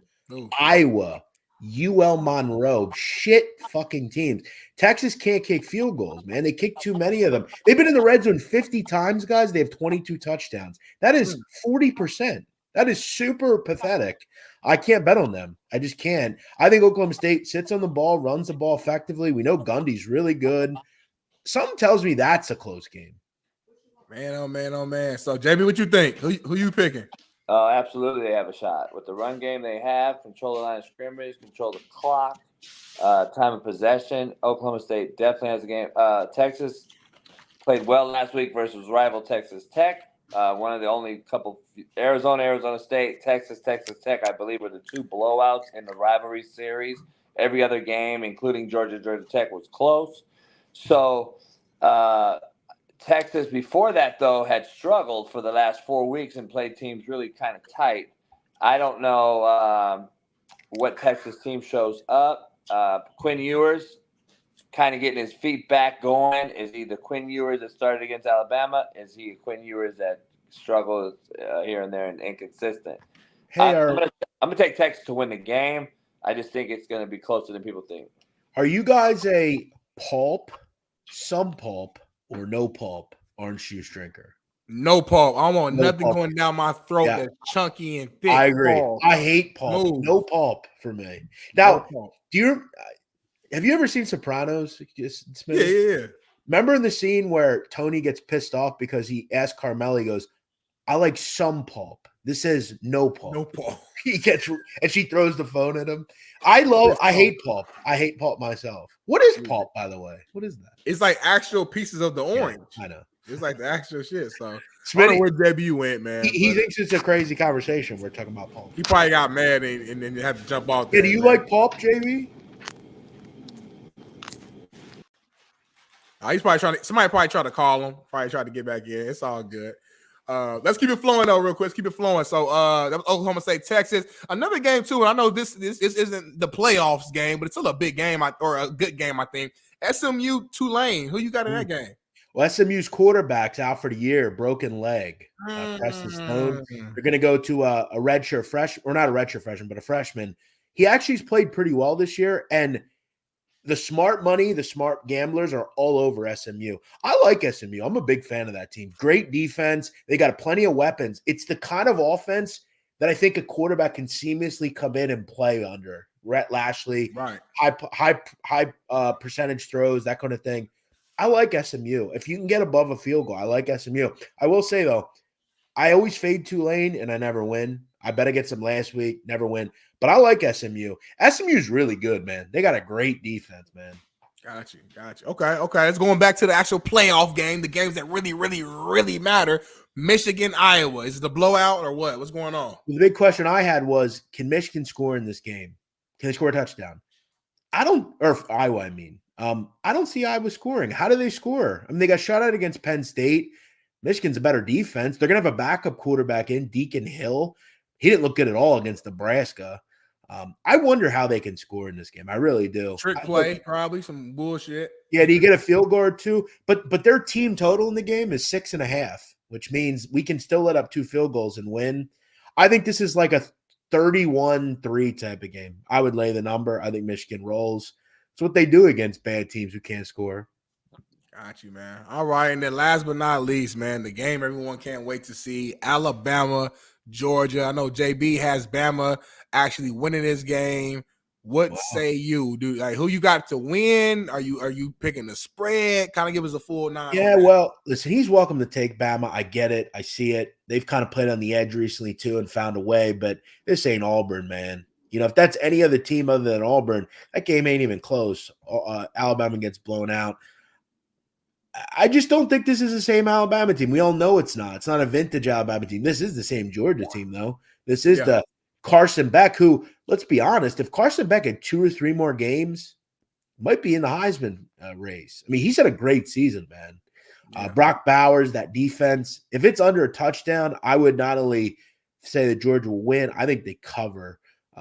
I'm not ready to step in front of Georgia. I don't want to step in front of Georgia. I think it's a lot like last year, 33-17, something like that. I like Georgia. I'm with you, man. I like Georgia as well. Until they lose, I'm not going to predict it. You know, I need to see it. They ain't lost and slow down. They ain't lost since down there the pandemic. Like, it's been a long time since they took an L. So that's something crazy, man. It really wild, is. Man. So I got to see it. So I'm with Georgia as well. Should be a very exciting weekend of college football, though, Jeff. I know JB, his phone messed up or something, so he shot me a text. So it's just, you know, we'll close out the show. You got anything going on this weekend, my guy? You gonna be kind of just chilling, watching the games? Nah, typical normal weekend. You know, go out. You know, just have a couple good nights going out. You know, watch games. You know, nothing crazy. All right. Crazy. All right. Bring some ladies back to your bed and watch the game together. And I don't do. I'm telling you, I'm off the market, bro. I got one girl. Oh, yeah. So you got. Well, I rekindled things with my old girl. You know, we've been together off and on for years, so I love her. I dropped She a sister, and she's white girl. It's the only white girl I ever dated. She's not what she's Russian, but all right. So she's white, but she ain't white. I see. Nah, she's got dark feet, dark eyes, dark hair. You know. I've showed Jay. I'll send you a picture. Send me a picture with Jeff, man. I'm saying shout out to you, shout out to her. Matter of fact, can we get a live grade by Smitty on air before we go? Of your girl? Yeah. I ain't about to. I mean, I'm a. All right. It's your girl, so I ain't about to. But I trust it. We're doing. I'm about to send you. I want you to grade. I want you to free game Friday, man. We about to end the show like this, man. I trust your opinion, and I know that I pick a banger. You know, pick a banger. I'm not gonna lie. I'm not gonna right here, and I'm gonna be in the picture too, so you know. And she's an OG. You said she, y'all go way back. Oh yeah, I've dated her since 2019. Let me know. Let me know where you're sending it. I'm gonna DM you it. Okay, Instagram. No, we'll do Twitter. We'll do Twitter. Okay. Picture. We got Instagram. We got Twitter. I think you got my number. We got all types of different. I don't think I have your number. You got my number, Jeff? No. After all this time, that's crazy. I don't think I do. I'm gonna tell JB to text you my number. Where the hell did Jason Brown go? He said his phone messed up or something. He told us to end the show. He texted me. He said my shit. We're gonna end it in just 1 minute. He said my shit fucked me. Can't get back in. Just end it, fellas. Pick the games. My shit. I said, JB, don't worry about it. I carry the team on my back. I've been carrying the show since I joined the show. I've been carrying it all week long while he in Vegas turning up, man. That's what I do, man. That's what I do, man. Put me in the game, coach. I just sent you it. You just sent it to me? Okay. Yeah. Well, out of 10. Out of 10. Out of 10. Okay. Young, long hair. I can tell by the torso. I don't need to see nothing else. I can tell that she definitely has ingredients on her, if that makes sense. Ingredients on the body. She has one of the best bodies you'll ever see. Okay. Out of 10. She nice, Jack. I'm gonna give it between the. I'm gonna give 8.5. Is that fair? That's beautiful. 8.5 fair. Coming from you, that means a lot. Come on, man. Nah, I like that. You guys, on a serious note, you guys look good together. Thank you. You know what I mean? Beautiful couple. I hope it. We're working. I love love. we're working through things, you know. Yeah, when I met her, she was just 23. Now she's 28, 27. So, Yeah, she's you know. my age. Yeah. So shout out to you, Jeff, man. And shout out to our fans, man, for tuning in. Make sure you guys follow and subscribe to Jeff's new channel. I know we put the link in the chat a couple times. Make sure y'all go in, lock in on that. And make sure you subscribe to our show as well, man. It's the best show on planet Earth. JB is lit right now, man. He got tequila. He got all type of stuff going on. The link is right there. Y'all follow the Instagram page. And make sure y'all enjoy y'all college football weekend. Be safe. And I'm about to eat my Chick-fil-A, man. Wife brought, you see the orange juice. No Pope, y'all. No Pope. So, Bailey, take it away, y'all. I love y'all, and we are out. Peace. Missing, we switched it and filled the gap. Smitty and Jason Brown, we killed it, yeah, it's a wrap. We what the games we're missing, we switched it and filled the gap. You are now tuned in to the Coach JB